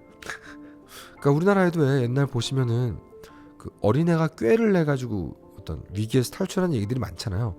그 민담이나 전승에는 공포를 만들려고 일부러 이렇게 만들어서 뿌리는 이야기도 있지만 반대로 그 공포감을 좀 다스리기 위해서 이런 식의 이야기를 만드는 경우도 많이 있죠. 그리고 나서는 이제 되게 다양한 작품 속에 등장하는 악마들을 얘기하기도 해요. 단테의 신곡의 악마도 얘기하고 뭐 턴데일이라는 사람이 봤던 악마도 얘기하고, 이 책에서 뭐 예를 들면은 에반게리온에 등장하는 사도는 악마인가 뭐 이런 거, 그 에반게리온에 나오는 사도들 영어로 버전에서는 엔젤로 나오잖아요. 아시죠? 그러니까 천사를 반대로 악마라는 개념으로 사용하는 작품도 있죠. 그 에반게리온이죠. 그런 것도 참 재미있는 것 같아요. 악마의 삼위일체에 대한 챕터를 읽어볼게요. 그러니까 뭐 크리스트교, 성당이나 개신교, 천주교 이쪽에서는 되게 중요한 것 중에 하나가 삼위일체잖아요. 이것도 옛날에 그 교부들이 그 바티칸 공의회라고 해요. 교리를 정리를 하자. 너도 나도 설이 다르니까. 그러면서 딱 주장을 하면은 다 같이 모여가지고 그거 이게 맞네 저게 맞네 그러면서 막 긴 논의를 해서 땅땅땅 우리의 정식 교리는 요걸로 간다 이렇게 해가 정해놓은 것들이 지금 정식 교리거든요. 근데 그 중에서 신은 삼위일체다, 셋이면서 동시에 하나다, 이게 되게 중요한 교리 중에 하나란 말이에요. 근데 악마 쪽에도 그게 있는 거예요. 성 삼위일체에 대응하는 악마의 삼위일체. 그리스도교회는 아버지 하느님과 그 아들 예수 그리스도 그리고 성령을 일컬어서 세 존재이면서 동시에 하나인 실체, 즉 삼위일체로 부른다. 이것은 말하자면 성스러운 존재의 삼위일체이다. 이에 대해 악마에도 삼위일체가 있다고 보는 시각이 예로부터 있었다. 본래 삼위일체의 개념 자체는 매우 오래된 것이다. 그리스 신화에서 지옥의 파수견으로 유명한 켈베로스는 머리가 셋 달렸는데 이것도 지옥의 삼위일체로 해석할 수 있다. 그러면 그리스도교에서 말하는 악마의 삼위일체란 어떤 것일까? 가장 유명한 것 중 하나가 단테의 신곡에 그려진 마왕 루시퍼다. 루시퍼는 지옥의 가장 깊은 곳에 있는 주데카라는 얼음 세계에 하반신이 묻힌 채 감금되어 있다. 그는 세 개의 머리를 갖고 있으며 각 입마다 예수를 배신한 유다, 시저를 배신한 브루투스와 카시우스라는 사상 최악의 죄인 셋을 씹어먹고 있다. 약간 그 개껌처럼 계속 씹고 있는 거야 이렇게. 이탈리아의 조각가 벤베누토 첼리니는 이 세 개의 머리가 바로 권력, 예지, 사랑을 나타내는 성 삼위일체에 대응하는 악마의 삼위일체이며 각각 무력, 무지, 증오를 나타낸다고 말한 바 있다. 다가 카더라의 세계예요. 이 세계는 카더라의 세계. 좀 그럴싸하지 않아? 이렇게 약간. 요한계시록에 등장하는 악마의 삼위일체도 유명하다. 계시록 13장을 보면 세계의 종말이 다가왔을 때 인류 앞에 나타나 커다란 고난을 초래하는 세 마리의 괴물 이야기가 있다. 바다에서 올라온 10개의 뿔과 7개의 머리를 가진 괴수와 용, 그리고 땅속에서 올라온 2개의 뿔을 가진 괴수이다. 여기에서 바다에서 올라온 괴수는 적 그리스도, 용은 사탄, 땅속에서 솟아나온 괴수는 거짓 선지자의 상징으로 일컬어지며 이 셋을 계시록에 등장하는 악마의 삼위일체라고 한다. 그러니까 악마 쪽도 여러 가지 삼위일체 설이 있는 거죠. 그리고 많은 분들께서 이 666이라는 숫자 되게 궁금해하실 것 같긴 해요. 익숙하긴 하죠. 악마의 숫자 666 엄청 뭐 유서 깊은 숫자 아닙니까? 666은 요한계시록에 등장하는 계시록의 괴수의 이름으로 언급된 숫자이다. 그러니까 더 비스트, 아까 그 짐승 얘기했죠. 이 괴수는 그리스도교 전승에서는 적 그리스도의 또 하나의 모습으로 해석되어 왔다. 그래서 666은 짐승의 숫자, 악마의 숫자로 일컬어지며 그 자체가 불길한 것으로 여겨지고 있다. 그렇다면 과연 666이란 무엇일까? 무엇을 의미하고 있는 것일까? 가장 유명한 설은 1세기 로마 황제 네로를 가리킨다고 하는 것이다. 황제 네로를 나타내는 히브리어를 카발라의 수비술 게마트리아로 계산하면 666이 나온다. 역사적으로도 네로는 로마 제국 사상 최초의 그리스도교도 박해 사건을 주도한 황제이니 적그리스도에 어울리는 존재라고 할 수 있다. 기원 68년에 네로는 자살했다. 하지만 실은 그는 죽지 않고 병사를 모으기 위해 파르티아로 도망쳤으며 곧 적을 쓰러뜨리고 로마 재건을 위해 돌아올 것이라는 소문이 자자했다. 그리하여 기원 100년경에는 네로가 메시아에 대한 묵시적인 적대자, 적그리스도로 여겨지게 되었던 것이다. 물론 현대에도 종말론자들은 666을 크게 이용한다.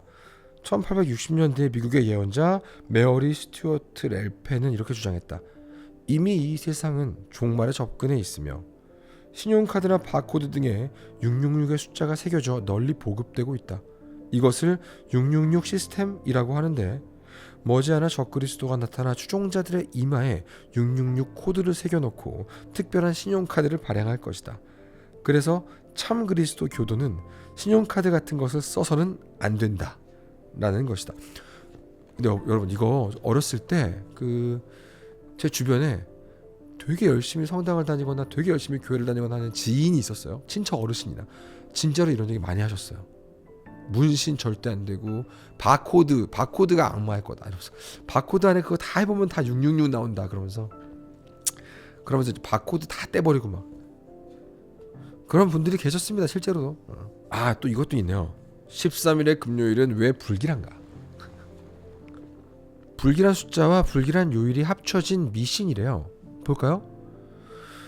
13일의 금요일은 보통 살인마 제이슨이 나오는 하키 마스크인가 쓰고 전기톱 들고 있는 제이슨이라는 캐릭터가 등장하는 고전 영화에서도 13일의 금요일이 제목이었죠 아마. 자, 13일의 금요일을 불길하게 여기는 것은 미신 중에서도 가장 유명한 미신 중 하나이다. 그날을 악마의 날로 여기는 사람도 있다. 이것은 숫자 13에 얽힌 불길한 전설과 금요일에 얽힌 불길한 전설이 합쳐져서 이루어진 미신으로 추측된다. 13이 불길한 것은 최후의 만찬에 참가한 사람 수와 관계가 있다고 한다. 예수는 체포돼서 처형되기 전에 제자들을 모아 식사를 했다. 이 최후의 만찬에 참가한 것이 12명의 제자와 예수를 합쳐 총 13명이었는데 그 중에 13번째 자리에 앉아 있었던 것이 예수를 배신한 유다였던 것이다. 그래서 13을 불길하다고 한다. 이것과 별도로 13은 본래부터 불길한 숫자였다고도 한다. 1년이 12개월인 것처럼 12는 완전한 숫자지만 그거보다 하나 많은 13은 매우 불안정한 수로 여겨졌다. 어쨌든 13이 불길하다고 하는 미신은 지금도 존재하고 있어서 서양에서는 건물의 층수를 헤아릴 때 13층을 뛰어넘는 경우가 많다. 여러분 한국의 엘리베이터는 4에다가 F라고 쓰죠. 네, 외국에서는 이제 13을 건너뛰는 경우가 있어요. 금요일을 불길하게 느끼는 감정도 유럽의 민간 전승에서 자주 드러나는데 역시 예수와 관계가 있다. 바로 예수가 처형된 날이 금요일이었던 것이다. 그래서 그리스도교회도 이날을 악마 신앙의 날로 정했다. 이 때문에 금요일에 태어나거나 결혼하거나 손톱을 깎거나 문병을 가거나 항해에 나서거나 하는 것은 좋지 않다고 하는 미신이 생긴 것이다. 또 금요일은 북유럽의 결혼의 여신 프리그의 이름에서 유래한 요일로 프리그는 독일에서 다산의 여신 프레이야와 동일시되고 있다. 그 프레이야가 발푸스기르가 되면 산속에서 데몬들을 모아 춤을 추었다고 하여 그리스도 교도들은 그녀를 마녀로 간주했다. 그런 의미로 금요일은 마녀의 날이며 악마와 관계가 있다고 할 수 있다. 이러한 요소 때문에 13일의 금요일도 악마와 관계가 있다고 일컬어지는 것으로 추정된다. 실제로 여러분들 북유럽 신화 좋아하시는 분들은 프레이야가 익숙하실 거예요. 특히 갓 오브 워 4 보시면은 주인공의 충실한 동료이자 친구로 나오죠. 프레이야가. 근데 이 프레이야가 그리스도교에서는 악마의 일환으로 여겨졌다는 것이죠. 근데 또 이 프레이야가 늘 고양이와 함께 이 고양이가 끄는 마차를 타고 하늘을 날아다니고 했다 이런 얘기도 있어가지고 마녀의 동물은 고양이다 이런 게 또 중세 때 키워드로 잡힌 거예요. 만약 그렇다면 여러분 악마랑 인간이 계약한 얘기 많이 나오잖아요. 그 중에서 악마하고 최초 계약한 인간 누굴까? 그러니까 최초 계약자. 궁금하지 않습니까? 자, 봅시다. 인간이 자신의 혼을 준다고 약속함으로써 결코 인간의 힘으로는 얻어낼 수 없는 엄청난 대가를 얻어낸다 라는 것이 악마와의 계약이죠. 이러한 계약에 관한 기록은 성서 안에는 없다. 하지만 구약 성서 이사야서 제28장 15절에 너희가 말하기를 우리는 사망과 언약하였고 스올과 맹약하였은즉 이라는 구절이 있다. 이것을 근거로 고대 교부들은 악마와의 계약이라는 관념을 만들어냈다. 오리게네스도 아우구스티누스도 점술, 마술, 요술을 부리는 데는 악마와의 계약이 필요하다고 말한 바 있다. 그리고 4세기에 이미 어느 노예가 원로원 의원의 딸을 손에 넣기 위해 악마에게 몸을 바쳤다는 이야기를 성 바실리우스가 남기고 있다. 그러나 전설적으로 악마와 계약한 첫 인물로 자주 언급되는 것은 6세기의 테오필루스이다. 그는 시칠리아의 아다나 교회에서 출납계를 하고 있었는데 어느 날 주교가 죽자 사람들은 그를 후계자로 천거하였다. 그는 삼가 주교직을 고사했는데 대신 주교가 된 인물이 그를 함정에 빠뜨리고 그의 자리를 빼앗아버린 것이다. 자신의 겸양을 후회한 테오필루스는 유명한 마법사를 찾아가 십자가로 사탄을 불러내도록 부탁했다. 응? 사탄은 십자가 싫어하지 않나? 그리고 그는 사탄으로부터 자신의 혼과 맞바꾸어 소원을 이루어주겠다는 약속을 받아낸다. 그리고 예수와 성모 마리아를 포기하고 계약서에 자신의 피로 서명을 한 것이다. 이리하여 테오필루스는 주교의 자리로 돌아올 수 있었으나 바로 후회했다. 그는 70일간 고행을 하면서 성모 마리아에게 간청하여 끝내 용서를 받는다. 사탄은 처음에는 계약 취소를 거부했지만 성모 마리아와 그 부하들의 요구에 어쩔 수 없이 계약서를 돌려주었다. 이리하여 악마와의 계약이 일반에 알려지게 되면서 교황들까지 악마와 계약을 하는 등 다양한 전설이 생겨나게 되었다. 이거 악마가 호구잖아요. 이거는 뭐 악마 불쌍하네. 이 테오필루스가 완전 악마네. 그죠? 이게 계약서를 써놓고 다 원하는 거 이런데 계약서를 무시한 거죠. 이런 거 보고 있으면 악마는 가장 어떻게 보면 어수룩한 호구가 아닌가. 자, 그럼 이렇게 악마랑 계약하는 사람들이 여럿이 나오는데 왜 할까? 뭐 계약의 목적이 있을 거 아니에요. 악마에게 실현 불가능한 일은 거의 없다. 이 챕터 한번 읽어볼게요. 악마와 계약하면 소원을 이루어준다고 하는데 대체 어떤 일까지 실현되는 걸까? 그 대답은 거의 모든 것이라고 해도 과언이 아니다. 유럽에는 개인적인 욕망을 위해 악마와 계약한 이들의 전설이 수없이 많지만 그 중에 가장 유명한 것이 파우스트 박사다. 파우스트 박사의 전설을 토대로 악마가 그에게 무엇을 주었는지 알아보자. 요하네스 슈피스의 요한 파우스트 박사 이야기에 따르면 파우스트 박사는 바이마르 부군 태생으로 매우 영리했다. 부자였던 백부의 양자로 들어가 신학을 공부하면서 좋은 성적으로 신학 박사가 되었다. 하지만 다소 오만한 성격으로 성서를 대수롭지 않게 생각하고 여러 가지 비수를 익혔다. 그리고 천지간 가장 깊은 곳까지 알고 싶은 욕망에 우텐베르크의 숲에서 악마를 불러낸 것이다. 이때 등장한 것이 바로 메포스트필레스이다. 메피스토펠레스로 아시는 분도 계시죠. 박사는 이 악마와 24년간 계약을 맺는다. 계약 기간이 24년이래요. 이후 파우스트는 악마의 능력으로 세상의 모든 향락을 체험하게 된다. 박사는 먼저 자신이 원하는 모든 여자와 음행에 빠졌다. 악마, 천사, 지옥 전체의 운행, 신이 행한 천지 창조 등에 대한 그 어떤 인간도 알 수 없었던 지식을 손에 넣었으며 실제로 지옥과 하늘의 별들까지도 두루 살펴보았다. 또한 전 유럽뿐 아니라 이집트와 코카서스까지 순식간에 날아다니면서 마음껏 행동했다. 파우스트에게 흥미를 가진 황제 카를 5세의 초대도 받았다. 또한 고대 알렉산더 대왕과 미녀 헬렌과도 만났다. 그는 헬렌과 사랑에 빠져 동침해 아이까지 하나 낳았다.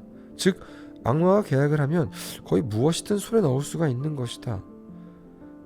단지 파우스트 사후 연인으로 알았던 헬렌도 아이도 물거품처럼 사라져버린 것을 보면 악마의 수작에 눈속임도 다소 포함되어 있다는 것을 알 수 있다.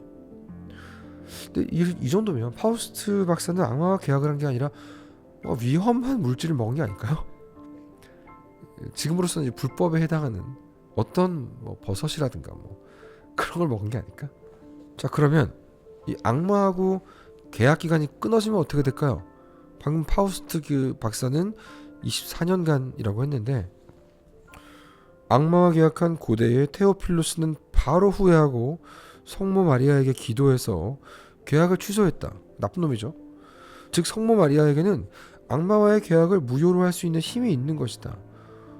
그러나 성모 마리아에게 기도가 닿지 않거나 아예 기도를 할 생각이 없는 경우도 있을 것이다. 그런 경우 악마와의 계약 기간이 다 되면 어떻게 될까? 16, 17세기 프랑스의 지식인 피에르 드 레토아르는 방대한 일기를 남긴 것으로 유명한데 그 중에 다음과 같은 내용이 있다. 1558년 파리, 악령과 교신하고 있는 것으로 알려진 어느 박식한 마술사가 있었다. 그는 어느 날 자신의 죽음이 닥쳐왔음을 예견하고 가주에게 야릇한 항아리 하나를 맡기며 자신이 죽거든 강에 던지라고 말했다. 그날 밤 갑자기 집안에 큰 소리가 나서 깜짝 놀란 이들이 뛰어가 보니 마술사의 사지가 처참하게 찢어져 그 팔다리가 침대의 각 귀퉁이로 흩어져 있었다. 가주가 유언대로 항아리를 강에 던지자 또다시 무시무시한 비명소리 같은 것이 들렸다. 이건 이제 여러분 마녀의 법정 르네상스 데모놀로지로의 초대라는 책의 내용입니다. 무척이나 무서운 내용이지만 이것이 악마와 계약한 자의 말로이다. 16세기 전설에 등장하는 파우스트 박사의 말로도 이것과 별반 다르지 않았다. 악마와 24년간의 계약을 맺은 파우스트는 다양한 모험과 쾌락을 마음껏 누리다가 드디어 계약이 끊어지는 날을 맞게 된다. 그날 밤 광풍이 불며 파우스트가 살고 있던 집 건물이 크게 흔들렸다. 슈슈 하는 이상한 소리와 함께 살려달라는 파우스트의 비명소리가 울렸다. 다음날 아침 사람들이 가보니 박사의 모습은 없고 대신에 방 안은 온통 피칠갑, 벽에는 뇌수가 뿌려져 붙어있고 두 눈알은 방바닥에 굴러다니고 있으며 몸은 산산조각이 나서 집 밖 걸음통 위에 흩어져 있었던 것이다. 그러니까 이제 악마랑 계약을 하면 둘 중에 하나인 거죠. 이제 성모 마리아한테 싹싹 빌어가지고 이렇게 계약 자체를 무효화하든가, 아니면 계약 기간이 끝나고 나서 폭사하든가. 폭발 엔딩이죠. 폭발 엔딩. 근데 실제 파우스트 박사가요, 그 전설 속의 파우스트 박사 말고 이 모델이 된 실제 파우스트 박사도 죽음이 좀 기괴했대요. 그래서 악마랑 계약했다는 전설이 생겨났을 정도라고 하는데, 실존한 파우스트 박사가 죽은 것은 1540년경인데요. 1548년에 요하네스 가스트가 쓴 연석담론이라는 책을 보면요, 사탄이 파우스트 박사의 목을 무자비하게 비틀어 죽인 터라 관에 눕힌 박사의 시체를 5번이나 고쳤는데도 불구하고 그 목이 계속 지면을 향했다는 것이다. 이런 얘기가 나와요. 또는 이제 그 다른 책에는 파우스트 박사가 연금술 실험하다가 폭발 사고가 일어나가지고 몸이 절단당하는 사고를 당한 게 아닌가 하는 추정도 있었다고 합니다. 저렇게 악마와 관련되어 있는 그 여러 가지 설정들을 보고 있는데, 이제 당연히 이 부분을 다루려면 마녀를 안 다룰 수가 없잖아요. 특히 마녀는 뭐 지브리의 마녀의 키키, 마녀의 태급편처럼 되게 귀엽고 친근한 설정으로도 풀리지만, 정말 그 중세 문학이나 옛날 기록 중에는 정말 약간 섬찟하고 무서운 종류의 마녀 설도 있거든요. 현대에 와서는 마녀를 조금 더 새로운 형식으로, 새로운 방식으로 해석하는 움직임도 있어요. 그렇기 때문에 마녀는 여러모로 매력적인 설정이나 소재라고 볼 수 있는데, 마녀 얘기 중에서 좀 재밌는 거 좀 해보겠습니다. 그 악마 들림이라는 거, 아까 얘기했지만 중세에 여러 유명한 사고가 있었잖아요. 그 악마 들림에는 마녀랑 연관된 것들이 좀 있다, 그런 챕터가 있어요. 악마 들림이란 악마나 악령이 사람에게 혹은 물건, 장소 등에 빙의하는 현상이다. 악마의 존재를 믿는 세계에선 그리 드문 일이 아니다. 원인 불명의 질병, 광기, 혼란, 불행이 일어나면 대부분 악마의 소행으로 여겼던 것이다. 이건 여러분 한국 무속에도 있죠. 귀신 들린 거랑 비슷하죠. 그리스도교의 세계에도 악마가 존재하고 있는 이상 처음부터 악마 들림이 존재했다. 신약 성서를 보면 알 수 있다. 거기서 마귀의 신 것으로 나오는 사람은 육체적 정신적으로 장애를 가진 사람이다. 그리고 예수와 사도들이 마귀를 쫓아냄, 즉 엑소시즘을 함으로써 마귀가 사라지고 병이 치유되던 것이다. 신약 성서 시대에는 악마가 활발히 활동하고 있었던 시대로 그만큼 악마 들림도 자주 일어났다. 16, 17세기의 마녀 망상 시대도 그때에 뒤지지 않을 만큼 악마가 맹위를 떨친 시대였다. 그래서 이 시대에도 번번이 악마 들림이 있었는데 특히 수녀원에서 악마의 소행이 두드러져 차례차례로 집단 빙의 사건이 일어났다. 또한 이 시대에는 이제까지 볼 수 없었던 악마 들림의 새로운 패턴이 생겨났다. 보통 악마 들림은 악마가 자신의 의지로 특정한 인물에게 들러붙는 것인데 이 시대에는 거기에 마녀가 개입하는 형태로 빈발했던 것이다. 즉 어떤 사람이 사탄과 계약해 마녀가 된 후 자신의 욕망을 위해 사탄에게 부탁해서 다른 인간이나 다른 집단 속에 악마를 들여보낸다는 패턴이다. 여기서 마녀는 이제 포켓몬 트레이너 같은 거예요. 마녀가 포켓몬이고 보내가지고 저기 들려라 이렇게 하는 거죠. 마녀는 여러 물건에 악마를 숨겨 표적에게 보낼 수 있는 것으로 알려졌다. 가장 일반적인 것은 음식이었다. 17세기의 악마학자 앙리 보게의 말에 따르면 가장 좋은 것은 사과로 그것을 이용하면 아무도 눈치채지 못하게 표적의 몸속에 악마를 들여보낼 수가 있었다고 한다. 악마가 에덴 동산에 있던 아담과 이브를 유혹한 것과 상당히 비슷한 방법이기 때문이다. 백설공주에게 마녀로 분장한 그 왕비 여왕이 사과를 준다거나 이 모든 것들이 다 모티브가 똑같은 거예요.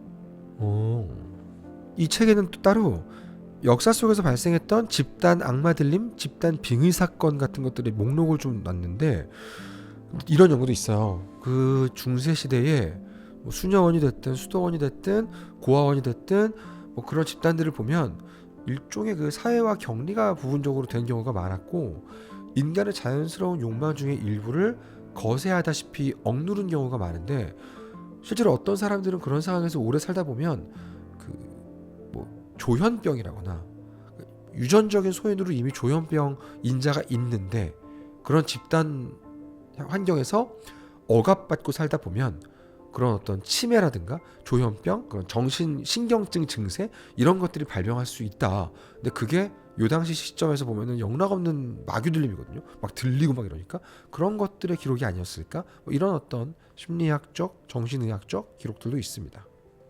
자, 그러면 방금 제가 말씀드린 것처럼 악마 들린 사람들은 징후가 뭘까? 특징이 있을 거 아닙니까? 악마 들림의 징후를 한번 읽어볼게요. 악마 들림의 징후. 악마가 사람들에게 들러붙는 경우 그 빙의에는 두 가지 형태가 있다. 하나는 악마가 사람 바깥쪽에 붙는 것으로 영어로 옵세션이라고 한다. 또 한 가지는 악마가 사람 내부로 들어가는 것으로 이것은 포세션이라고 한다. 여러분 이거는 알아두시면 좋습니다. 엑소시즘 용어이기 때문에 옵세션, 포세션 알아두시면 어디 가서 굉장히 유식한 척 할 수 있겠죠.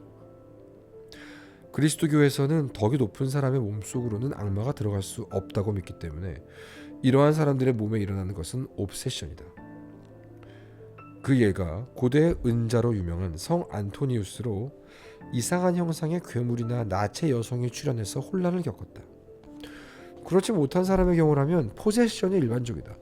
이러한 예는 고대부터 다수 있으며 신약 성서에도 사례가 등장한다.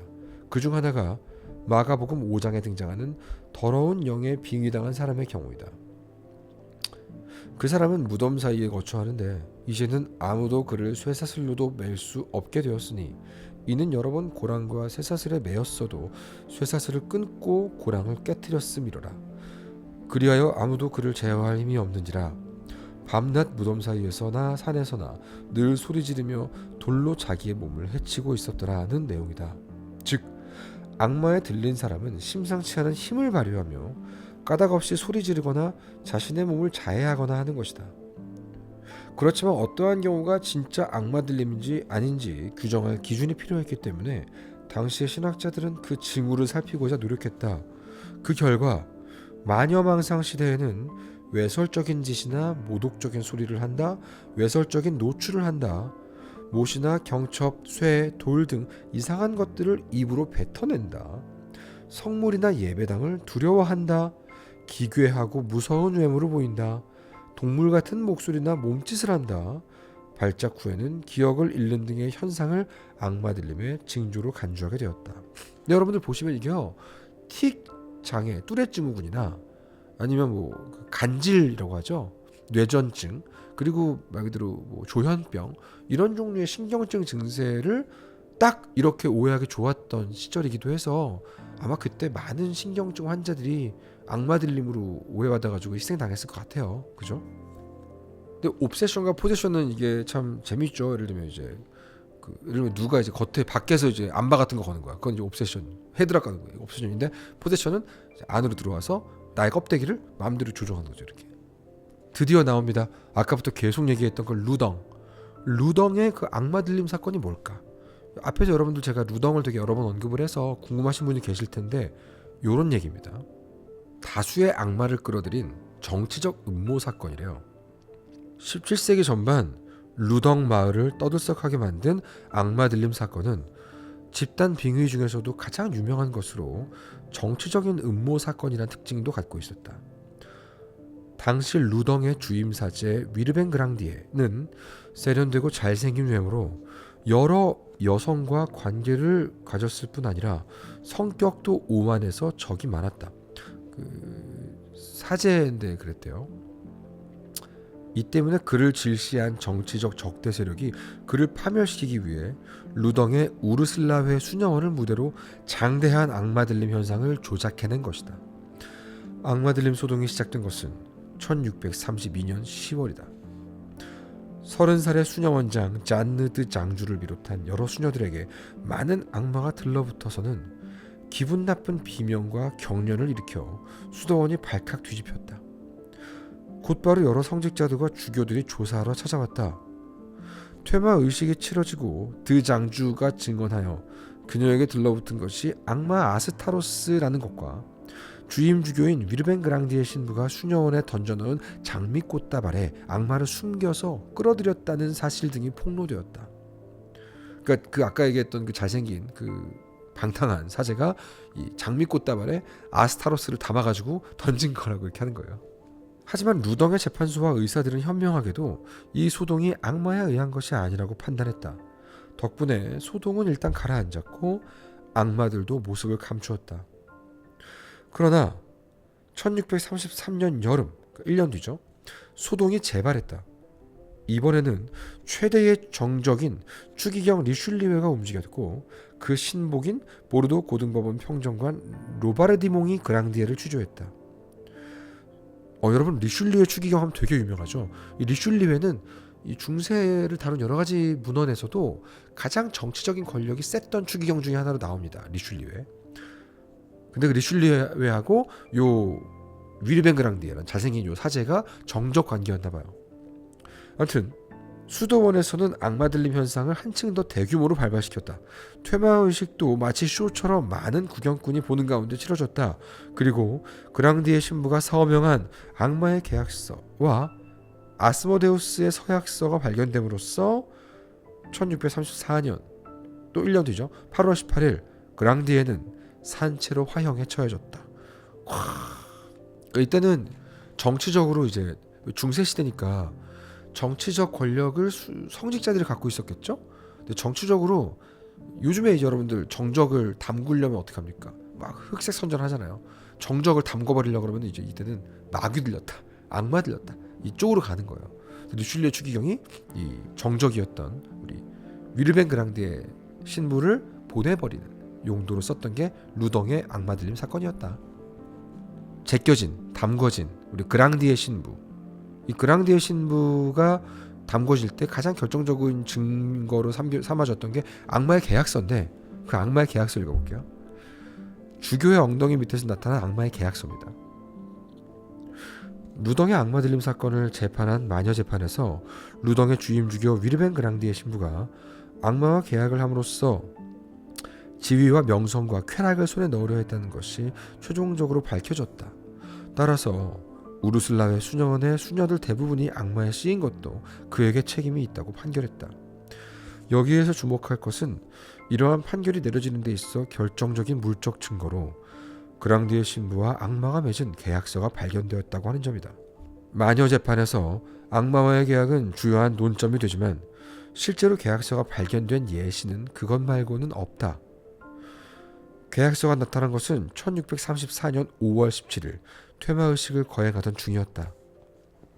장소는 악마 들림의 무대가 된 수녀원 동북에 위치한 생크로와 교회로 많은 구경꾼들이 몰려들었다. 그때 악마가 씌인 수녀원장 잔느드 장주의 몸에는 악마 레비아탄이 나타나 있었다. 이 단계에서 퇴마의식의 목적은 계약서를 찾는 데 있었기 때문에 퇴마사는 엑소시즘을 하는 신부겠죠. 퇴마사는 레비아탄에게 계약서를 갖고 오도록 명령했다. 처음엔 레비아탄이 거부하여 의식의 책임자였던 포와티의 주교 라 로슈포제는 드 장주의 입가에 성체를 대도록 명령했다. 퇴마사가 시킨 대로 하자 레비아탄은 쥐어짜는 듯한 목소리로 대답했다. 저기를 찾아봐. 저분 밑에 있어. 주교님 말이다. 그 말을 들은 로슈포제가 낮은 의자에서 일어나자 승려복 밑에 종이마리가 떨어져 있었다. 주워서 펼쳐보니 피 묻은 봉투였다. 그 안에 계약서가 들어있었다. 너무 하나 담그기 위해서 너무 재밌게 했다. 뭐라고 써있나 읽어볼게요. 그 계약서 모양도 여기 그림으로 있어요. 우리 전능하신 루시퍼 및 그 후견이신 사탄 베엘제부, 레비아탄, 엘리미, 아스타로스 및 그 외의 자들은 오늘 우리의 문하가 되는 위르벤 그랭디에와의 동맹 계약을 수락하노라. 우리는 이자에게 여자들의 사랑, 처녀들의 꽃, 수녀들의 순결, 세속의 영의 쾌락 부를 주노라. 이자는 사흘마다 가늠하리라. 흠뻑 취하라. 그는 1년에 한 번 우리에게 자신의 피로 기록한 채무를 바치리라. 교회의 예배당을 발로 짓밟고 그 기도는 우리에게 바치라. 이러한 계약의 힘에 의해 그는 인간들에 섞여 지상에서 20년간을 행복하게 살고 나중에 신을 저주하기 위해 우리에게 오리라. 지옥에서 악마 회의. 밑에 서명이 있어요. 악마들의 서명. 사탄, 베엘제부, 루시퍼, 엘리미, 레비아탄, 아스타로스, 악마의 수장이자 우리 주 지옥 제후의 서명과 날인에 의해 인증되다. 부서 기록자 바알베리스. 지금 시점에서 보니까 진짜 개꿀잼이다 이거. 이거를 보고 있는 그 피고 그랑디의 신부는 기분이 어땠을까요? 아 너무 웃긴다. 사문서 위조라고 해야 되나 이거? 악문서 위조인가? 진짜 웃기네. 자 이쯤 되면 이제 또 악마 관련되어 있는 썰 중에서는 퇴마를 빼놓을 수 없잖아요. 엑소시즘. 여러분 실제로 그 있는 거 아세요? 그 무속에서 무속인들끼리 살을 날리고 하는 건 여러분들 파묘 같은 거 보시면서 이제 아셨겠죠. 뭐 파묘나 곡성. 근데 바티칸에서도 정식으로 그 구마 사제가 있습니다. 엑소시즘이라는 그 행사가 있고 그 엑소시즘을 하려면 아마 로마 교황청에서 제대로 인가를 받은 엑소시즘 사제들이 제대로 된 그 정식 명을 받고 가서 하거든요. 그게 엑소시스트 영화에 나오는 그런 게 실제로 존재한다는 거. 자, 퇴마에 대해서. 퇴마 엑소시즘은 악마 들린 사람이나 물건, 장소 등에서 악마를 쫓아내는 행위를 말한다. 신약 성서 안에서 예수와 그 제자들이 몇 번이나 보여준 것처럼 그리스도교에는 처음부터 퇴마술이 있었다. 초기 퇴마술은 매우 간단한 것이었다. 예수는 그저 악마에게 나가라 하고 명령만 하면 됐다. 예수의 권유는 신과 동등하기 때문이다. 예수의 제자가 할 때는 예수의 이름으로 나가라 하고 명령하면 되었다. 그러니까 이제 그 마패 같은 거예요. 땡겨오는 거지 권유를. 누가복음 10장에 예수가 각지로 파견했던 72명의 제자들이 돌아와서 다음과 같이 말하는 장면이 있다. 70인이 기뻐하며 돌아와 이르되 주여 주의 이름이면 귀신들도 우리에게 항복하더이다. 이것은 중요한 말이다. 즉 다시 말하면 어떤 성인이라도 예수의 이름을 의지하지 않으면 악마를 물리칠 수 없다는 것이다. 그래서 초기 시대에는 그리스도 교도라면 누구나 퇴마를 할 수가 있었다. 그러나 그 후 퇴마 의식이 정형화되면서 예수의 이름을 읊는 연도나 기도, 주교가 신도의 머리에 손을 넣는 안수, 기름 부음 등의 절차가 행해지게 되었다. 또한 3세기에는 퇴마 전문 퇴마사 엑소시스트의 신분까지 마련되었다. 마녀망상이 만연했던 15에서 17세기경 퇴마의식은 그야말로 연극적인 볼거리로 변해 있었다. 퇴마 행위는 일반 그리스도교 신자들에게 신의 능력이 악마보다 우월하다는 것을 확실히 보여주는 교육적 효과가 있었기 때문이다. 그러나 어떤 때라도 퇴마의 본질은 예수 그리스도에 대한 기도이다. 그것으로 인해 해로운 영을 더 강한 영, 즉 예수의 힘을 빌려 악마가 씌인 사람이나 장소에서 쫓아내는 것이다. 요거는 이제 가장 역사가 긴 엑소시즘에 대한 얘기 중에 하나겠죠. 근데 오컬트 쪽은 주로 이런 옛날 성서나 유대교 이쪽에 뿌리를 두고 있는 경우가 많지만 무속 오컬트 이쪽으로 오게 되면 또 재밌죠. 그래서 일본에서의 퇴마나 한국 무속에서의 퇴마는 조금 다른 또 재미가 있잖아요. 그러니까 주로 이제 악마를 상대로는 그리스도교의 퇴마가 많이 나온다면 무속 오컬트나 일본 괴담 쪽의 퇴마, 주술사 이쪽은 이제 악령, 귀신, 잡귀 이런 쪽하고 다이다이 뜨잖아요. 리그가 다른 거예요. 리그가. 제가 지금 프로듀싱하는 작품 중에서 아직 안 나왔지만 한국 최초의 퇴마사 정약용에 대한 얘기를 좀 다루는 게 있거든요. 거기서는 이제 서양의 퇴마사, 퇴마 선단, 바티칸 이쪽을 이제 한국에 무속하고 붙이는 그런 시도를 좀 하고 있어요. 자, 퇴마사의 의식서. 요건 이제 퇴마사가 어떤 방식으로 하나에 대한 또 챕터입니다. 마녀망상의 전성기라고 해도 좋을 1614년 로마 가톨릭 교회는 로마 전례 예식서를 발표했다. 전례란 미사처럼 교회가 공동으로 행하는 의식을 말하는데 이 예식서에 의해 퇴마술에 대한 규칙도 상세히 마련되었다. 이 시대는 악마의 전성기로 악마를 너무 두려워한 나머지 무슨 일이든 악마의 소행으로 보고 퇴마 의식을 버려대는 바람에 여러 문제가 일어나곤 했다. 이러한 문제에 대해 적절한 대처법과 퇴마에 대한 주의사항, 바람직한 순서 등을 마련하는 것이 로마 전례 예식서의 하나의 목적이었다. 예를 들어 악마의 빙의 현상에 있어 사람에게 마귀가 씌었다고 쉽게 믿어서는 안 되며 정신병과 빙의를 구별해야 한다고 주의하고 있다. 이런 게 이미 있었네요. 예를 들면은 나 오늘 배에 가스 많이 차네. 사탄 들렸다. 이러면 안 된다는 거였어요. 오늘 일하기 싫어. 사탄 들렸네. 이러지 말라는 거죠. 퇴마 의식에 들어가면 악마가 숙주의 입을 통해 말을 하기 때문에 엑소시스트와 악마 간의 대화가 성립된다. 하지만 설령 악마가 무엇이든 알고 있다고 해서 쓸데없는 질문을 해서는 안 된다고 경고한다. 실제로 미래의 일이나 성소의 수수께끼 등을 질문해서 문제가 된 엑소시스트가 존재했기 때문이다. 그러니까 엑소시즘 하러 와가지고 악마 다 아니까 야 다음 주 로또 번호 뭐야? 이렇게 물어보는 엑소시스트가 있었다는 거예요. 실제로 이 부분은 비교적 그래도 좀 잘 반영해서 만든 게 이제 존 윅 형님 키아누 리브스가 등장하는 콘스탄틴 영화를 보시면 비교적 이런 것들의 궤를 같이 하는 의식들이 나오죠. 완전히 똑같이 고증에 철저하다고 볼 수 없지만 같은 궤라고 보시면 될 것 같아요. 또한 악마는 거짓말쟁이라서 이미 몸속에서 빠져나온 것처럼 굳는 일도 있기 때문에 엑소시스트는 충분히 경계를 하지 않으면 안 된다. 또한 악마와 이야기를 나누면서 악마가 무서워하는 것 등을 잘 관찰해둬서 악마가 저항할 경우에 그 말을 반복함으로써 악마에게 점점 징벌을 세게 가하도록 한다. 필요하면 몇 시간이고 의식을 계속하라고 말한다. 로마 전례 예식서의 퇴마 항목은 현재도 거의 1614년 당시의 형태로 유지되고 있다. 가톨릭 교회에는 지금도 다수의 공식 엑소시스트가 존재하며 활발히 퇴마 활동을 벌이고 있다. 제가 말씀드렸죠. 보통 퇴마 의식하는 경우에 퇴마에 임하는 주교는요.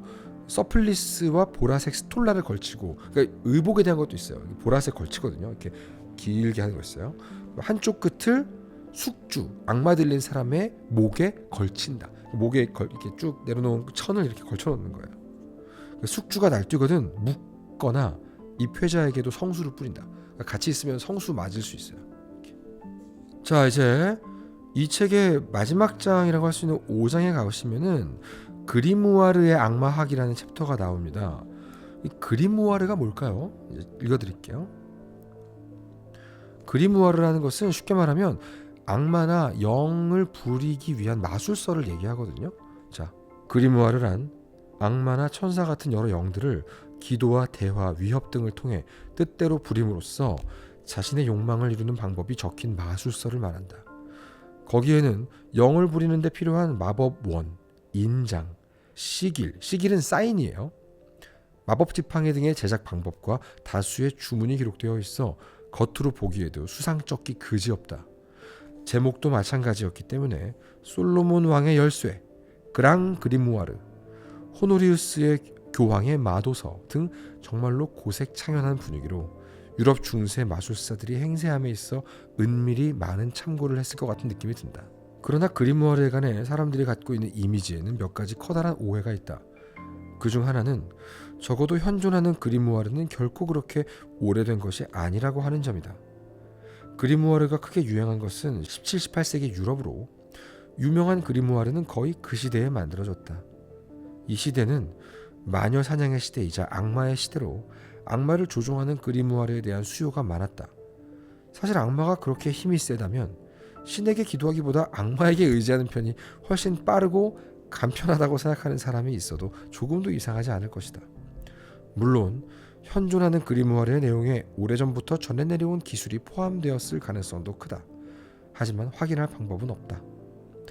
또한 그리무아르는 악마를 이용해 욕망을 이루려는 것이므로 전통적인 악마와의 계약 같은 개념으로 보인다.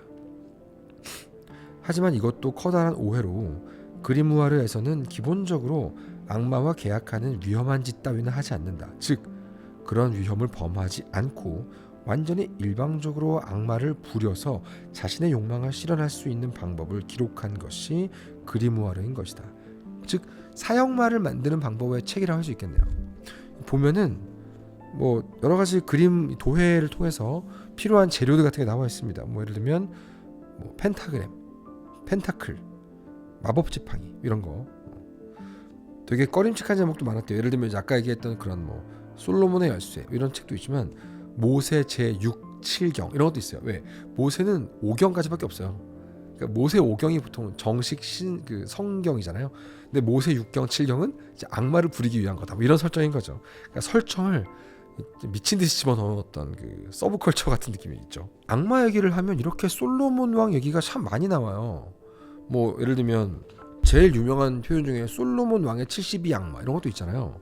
자, 뭔가 봅시다.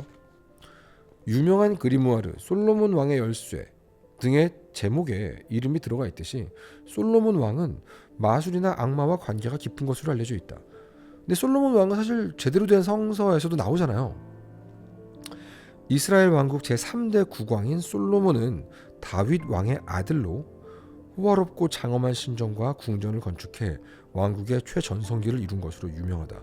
여러분들 그 구약 성서는 사실상 유대 민족의 역사서 같은 개념으로 보시는 게 맞는 거 아시죠? 그럼 다윗 왕이나 그 아들 솔로몬 왕은 개신교 신자나 천주교 신자에게는 구약 성서의 인물이지만 유대인들에게는 역사 속의 인물 같은 존재예요. 역사적인 인물인 거죠, 어떻게 보면. 구약 성서에 신으로부터 지혜와 견식을 물려받았다고 나와 있듯이 무척 지혜로운 사람이었던 모양이다. 솔로몬 왕이요. 구약 성서의 지혜에서는 솔로몬 왕의 지혜라고도 불린다. 그러나 한편으로 열왕기 상에는 타국의 아내를 여럿 얻어 이교의 신을 모셨다는 내용도 나온다. 거기에서 솔로몬 왕이 악마를 부렸다고 하는 전설이 생겨났다. 중세까지 마술과 악마의 지혜의 보고로 꼽혔던 솔로몬 왕의 유언에 이런 이야기가 있다. 솔로몬 왕이 신전을 세울 때 건축 현장에서 일하고 있던 소년에게 악마가 들렸다.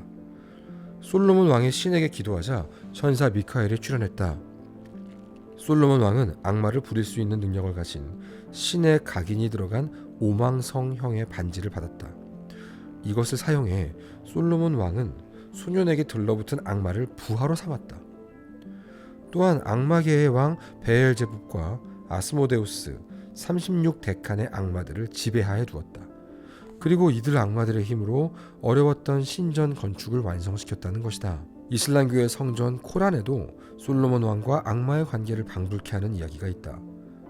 그것에 따르면 솔로몬 왕은 신으로부터 특별한 힘을 받아 동물의 목소리도 알아들으며 정령, 인간, 동물의 군세를 명령 하나로 마음껏 부릴 수가 있었다. 그리고 시바의 여왕이 솔로몬 왕을 방문했을 때는 요정을 시켜서 한순간에 여왕의 조국에서 그녀의 옥좌를 가져오게 했다고 한다. 근데 그 당시 여왕의 조국은 남아라비아에 있었다고 해요. 그러니까 이제 모든 포켓몬을 부리는 뭐 이렇게 반지 이런 거죠. 그러니까 이게 그 솔로몬 왕이 이교의 신들을 모셨다는 그런 설정에서 악마를 부렸다는 전설이 파생된 것 같아요. 자, 그 중에서 제일 중요한 마도서, 솔로몬 왕의 작은 열쇠라는 그리무아르 마도서를 소개해드리겠습니다. 이거는 솔로몬 왕의 72악마가 기재된 가장 중요한 마도서로 알려져 있어요.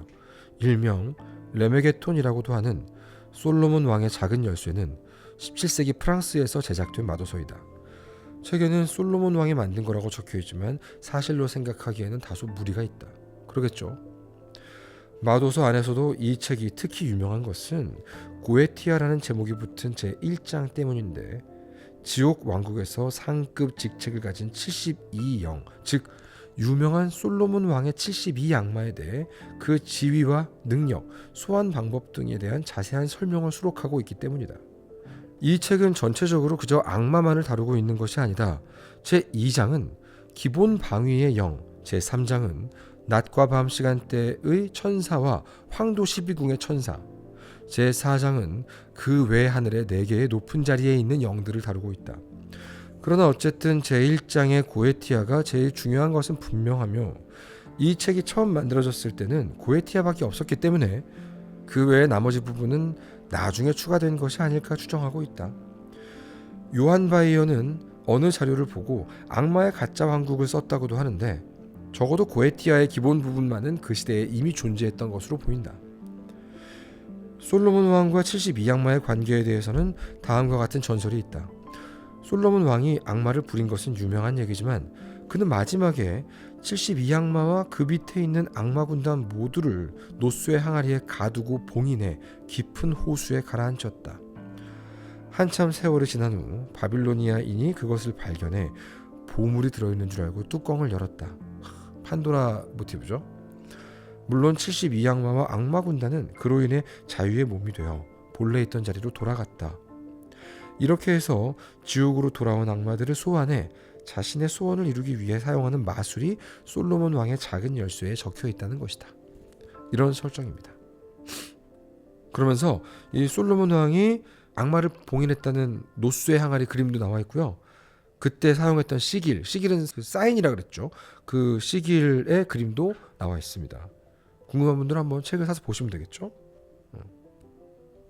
그리무아르에서 다루고 있는 여러 개념들 중에서 그 시길에 대해서 다루고 마법원에 대한 설명도 나오고요. 여러 가지 마법 도구들, 뭐 화로라든가 흔히 우리가 말하는 그 마법진 같은 게 여기서 나온 거거든요. 뭐 제식용 검, 탈리스만, 뭐 이런 것들, 마법 지팡이, 마법진 펜타그램, 뭐 이런 것들 설명이 나옵니다. 재밌습니다. 저는 이제 마지막으로 여러분들이 악마를 소환하고 싶다면 어떻게 하면 되는가, 그거에 대해서 좀 읽어드리면서 오늘의 영상을 끝낼까 합니다. 악마를 소환하려면 어떤 준비가 필요할까요? 준비해야 할 아이템과 준비사항. 그랑 그리무아르에 따르면 악마를 불러내기 위해서는 충분한 준비가 필요한데, 그것들은 다음과 같다. 여러분, 미리 말합니다. 쉽지 않습니다. 쉽지 않아요. 처음에 해야 할 것은 확고한 결의를 갖는 것이다. 악마를 부리는 것은 결코 쉬운 일이 아니기에 단단한 각오가 필요하다. 다음으로 누구를 불러낼 것인가를 정해야 한다. 즉 하급 악마로 충분한 일에 마왕 사탄을 불러낼 필요는 없다는 것이다. 그럼 이제 투머치죠. 오버스펙이죠. 오버스펙. 그리고 악마를 불러내기 전 일주일간은 여자와의 관계를 끊는 등 몸을 청결히 할 필요가 있다. 식사는 하루에 2번으로 하고 식사 전에는 반드시 주께 기도를 드리도록 한다. 되게 신기하죠. 뭔지 모르지만 아무튼 그랑 그리무에르에는 그렇게 써 있습니다. 악마의 소환은 하나 또는 셋이서 하며 필요하면 조수를 2명 불러둔다. 그리고 소환 작업을 할 장소로 폐허나 고성 같은 조용하고 한적한 장소를 찾아둔다. 일단 부동산이 필요해요. 악마가 부서진 건물을 좋아하기 때문이다. 시끄러우면 주문이 들리지 않기 때문에 실패할 수 있다. 또 보석 혈옥수와 처녀가 만든 2개의 새로운 양초, 새 화로, 브랜디, 장뇌, 석탄을 준비한다. 그리고 여기가 어렵습니다. 새끼 양을 죽여 그 가죽으로 가늘고 긴 끈을 만든다.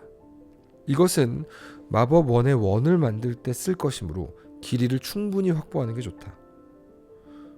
어린애의 시체를 넣은 관에서 뽑아낸 4개의 못도 반드시 필요하다. 악마를 소환할 때 악마가 마법 원에 너무 다가오면 뒤로 물러서게 해야 한다. 거기 금 맞지 마세요 이렇게 하는 거예요. 그때 금화나 은화를 종이에 싸서 준비해두면 도움이 된다. 결행일 전야에는 한 번도 과실이 열린 적 없는 야생 개암나무로 마법 지팡이를 만든다. 미리 지팡이 감으로 딱 좋은 가지를 찾아둬야 한다. 그리고 다음날 아침 태양이 지평선으로 떠오르는 순간 한 번도 쓴 적 없는 새 칼로 그 가지를 잘라서 길이 19cm 반의 마법 지팡이를 만들어야 됩니다. 자, 여기까지 준비가 됐으면 이제 소환 작업을 하실 장소로 이동하시면 됩니다. 공사장 같은 데가 필요한가요? 모든 준비가 갖춰졌으면 이제 의식을 향할 장소로 가서 악마의 소환에 들어가야겠죠. 그랑 그리무아르에 따르면 악마의 소환은 다음과 같이 한다고 되어 있습니다. 단 여기서 소환하는 것은 악마 재상 루키푸게 로포칼레인데 이 데모는 좀처럼 나타나지 않기로 유명하대요. 극내향인 것 같아요. 처음에 할 것은 땅이나 바닥에 마법 원을 그리는 것이다. 원은 새끼 사냥의 가죽으로 꼰 끈으로 둘러치며 사방을 못으로 고정한다. 준비해온 혈옥수를 꺼내 원 안에 삼각형을 그리고 2변에 초를 세운다. 마법 원은 위가 동쪽이다. 동쪽을 보면서 해야 되는 거예요. 삼각형은 위 전부터 그리기 시작하셔야 됩니다. 마법 원 바깥쪽 제일 위에 큰 A를 쓰고요. 왼쪽으로 돌면서 작은 E, A, J를 각 방위에 쓰는 거예요. 삼각형의 아래쪽 변에 JHS를 쓰는데 이게 예수 그리스도를 의미하는 겁니다, 여러분. 성스러운 문자예요. JHS. 크리스찬들은 아시겠죠? 그리고 양쪽에 십자가를 그리는데 이것이 악마가 등 뒤에서 우리를 덮치는 걸 막아줄 겁니다. 다음에 화로에 석탄을 넣고 브랜디와 장뇌를 뿌리고 불을 붙인다. 근데 브랜디 브랜드는 안 나와 있네요. 그리고 개암나무 가지로 만든 마법 지팡이와 주문과 요구를 적은 종이를 들고, 그러니까 여러분 미리 마음의 소리를 써 두셔야 돼요. 그 종이를 들고 삼각형 안쪽에 섭니다. 여기에서 희망과 확신을 품고 악령을 불러내는 거예요. 3명이서 행할 경우에 조수는 절대로 말을 하면 안 돼요. 악마를 불러내는 데 있어 먼저 주께 감사의 기도를 드리고 계속해서 목적한 악마를 불러내는 것을 루시퍼 황제에게 고한다. 위대하신 루시퍼 황제여, 주의 이름으로 명하노라. 악마 재상 루키푸게의 로포 칼레를 파견하라. 이때 루시퍼 황제의 이름과 함께 베엘제붑 왕자 아스타로스 대공의 이름을 추가해도 좋다. 이로써 악마가 나타나면 좋겠지만 그렇지 않을 수도 있다. 그런 경우에는 솔로몬의 열쇠의 대주문을 외운다. 그 주문을 읊으면 악마는 더 이상 나타나지 않고는 버틸 수가 없다. 주문을 반복하는 동안 악마 재상 루키푸게가 나타난다. 제가 말로 설명했지만 그 자세한 그림이 이 도해 악마에게 도해가 있어요. 이걸 보시면서 하시면 헷갈릴 일이 없겠죠. 근데 합법적으로 하셔야 됩니다. 중간에 불법적인 수단이 끼면 안 되겠죠. 자, 이제 오늘의 마지막 낭독 페이지입니다. 이 악마를 불러냈어요. 드디어 이 악마에게 안전하게 명령을 내리려면 어떻게 해야 할까요? 이게 오늘의 마지막 낭독입니다. 부제가 손쉽게 큰 돈을 손에 넣는 방법이에요. 우리의 마음을 쏙 읽었죠? 소환 작업에 의해 악마가 나타나면 어떻게 하면 좋을까? 그랑 그리무아르는 악마 재상 루키푸게와 교섭하는 방법에 대해서 다음과 같이 알려주고 있다. 여기서의 목적은 쉽게 큰 돈을 손에 넣는 것이다. 처음에 해야 할 일은 먼저 요구에 따르지 않으면 주문으로 영원히 고통을 주겠다 라고 말해서 루키푸게에게 협박을 가하는 것이다. 그러면 루키푸게가 무엇을 원하는지 묻게 되는데 그때 요구를 말하면 된다. 내가 말하는 것은 네가 최대한 빨리 나를 부자로 만들어주겠다는 계약을 맺는 것이다. 그러면 루키푸게는 악마답게 다음과 같이 말할 겁니다. 20년 후에 너도 혼과 육체를 나에게 준다고 하지 않으면 그런 계약은 할 수가 없다. 물론 이런 계약은 절대로 해서는 안 된다. 그러면 루키푸게에게 마법 지팡이를 겨누고 명령에 따르지 않으면 너와 네 패거리를 영원히 들볶아 줄 테다 하고 위협하고 솔로몬의 열쇠의 대주문을 반복합니다. 그러면 루키푸게가 투덜투덜 보물이 있는 곳으로 안내하게 되니 술자만 정해진 루트를 따라서 마법원에서 나와서 그 뒤를 따라간다.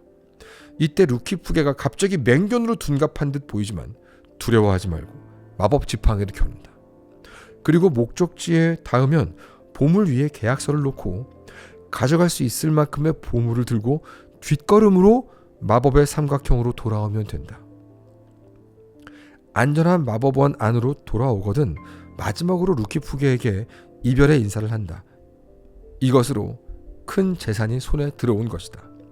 위대한 루키푸게여, 나는 만족한다. 이제 너와는 이별이다. 너 좋을 곳으로 가거라. 네, 오늘 여러분 배드타임 스토리 낭독하는 시간 읽어드린 책은요, AK 커뮤니케이션에서 나온 도해 악마학이라는 책이었습니다. 쿠사노 타쿠미 님께서 지으신 책이고요. 각종 서브컬처에서 특히나 많이 언급되는 악마와 관련된 컨텐츠를 즐기는데 여러 가지로 기본 상식이 될 만한 설정, 재미있는 콩알 지식들을 모아놓은 책이라고 생각하시면 재밌을 것 같고요. 오늘 제가 읽어드린 이 내용을 들으시면서 부디 꿀잠 주무시길 바라고요. 우리 루키푸게 소원하실 분들 조심하시고 주의사항들 꼭 지키시고요. 너 좋을 대로 가거라, 아시겠죠? 그리고 요 낭독하는 내용은 발초독이었기 때문에 그 외에 여러 가지 자세하고 디테일한 그림들 그리고 다른 챕터들이 궁금하신 분들은 도해 악마학 한번 읽어보시면 좋겠죠? 오늘의 배드타임 스토리 여기까지입니다.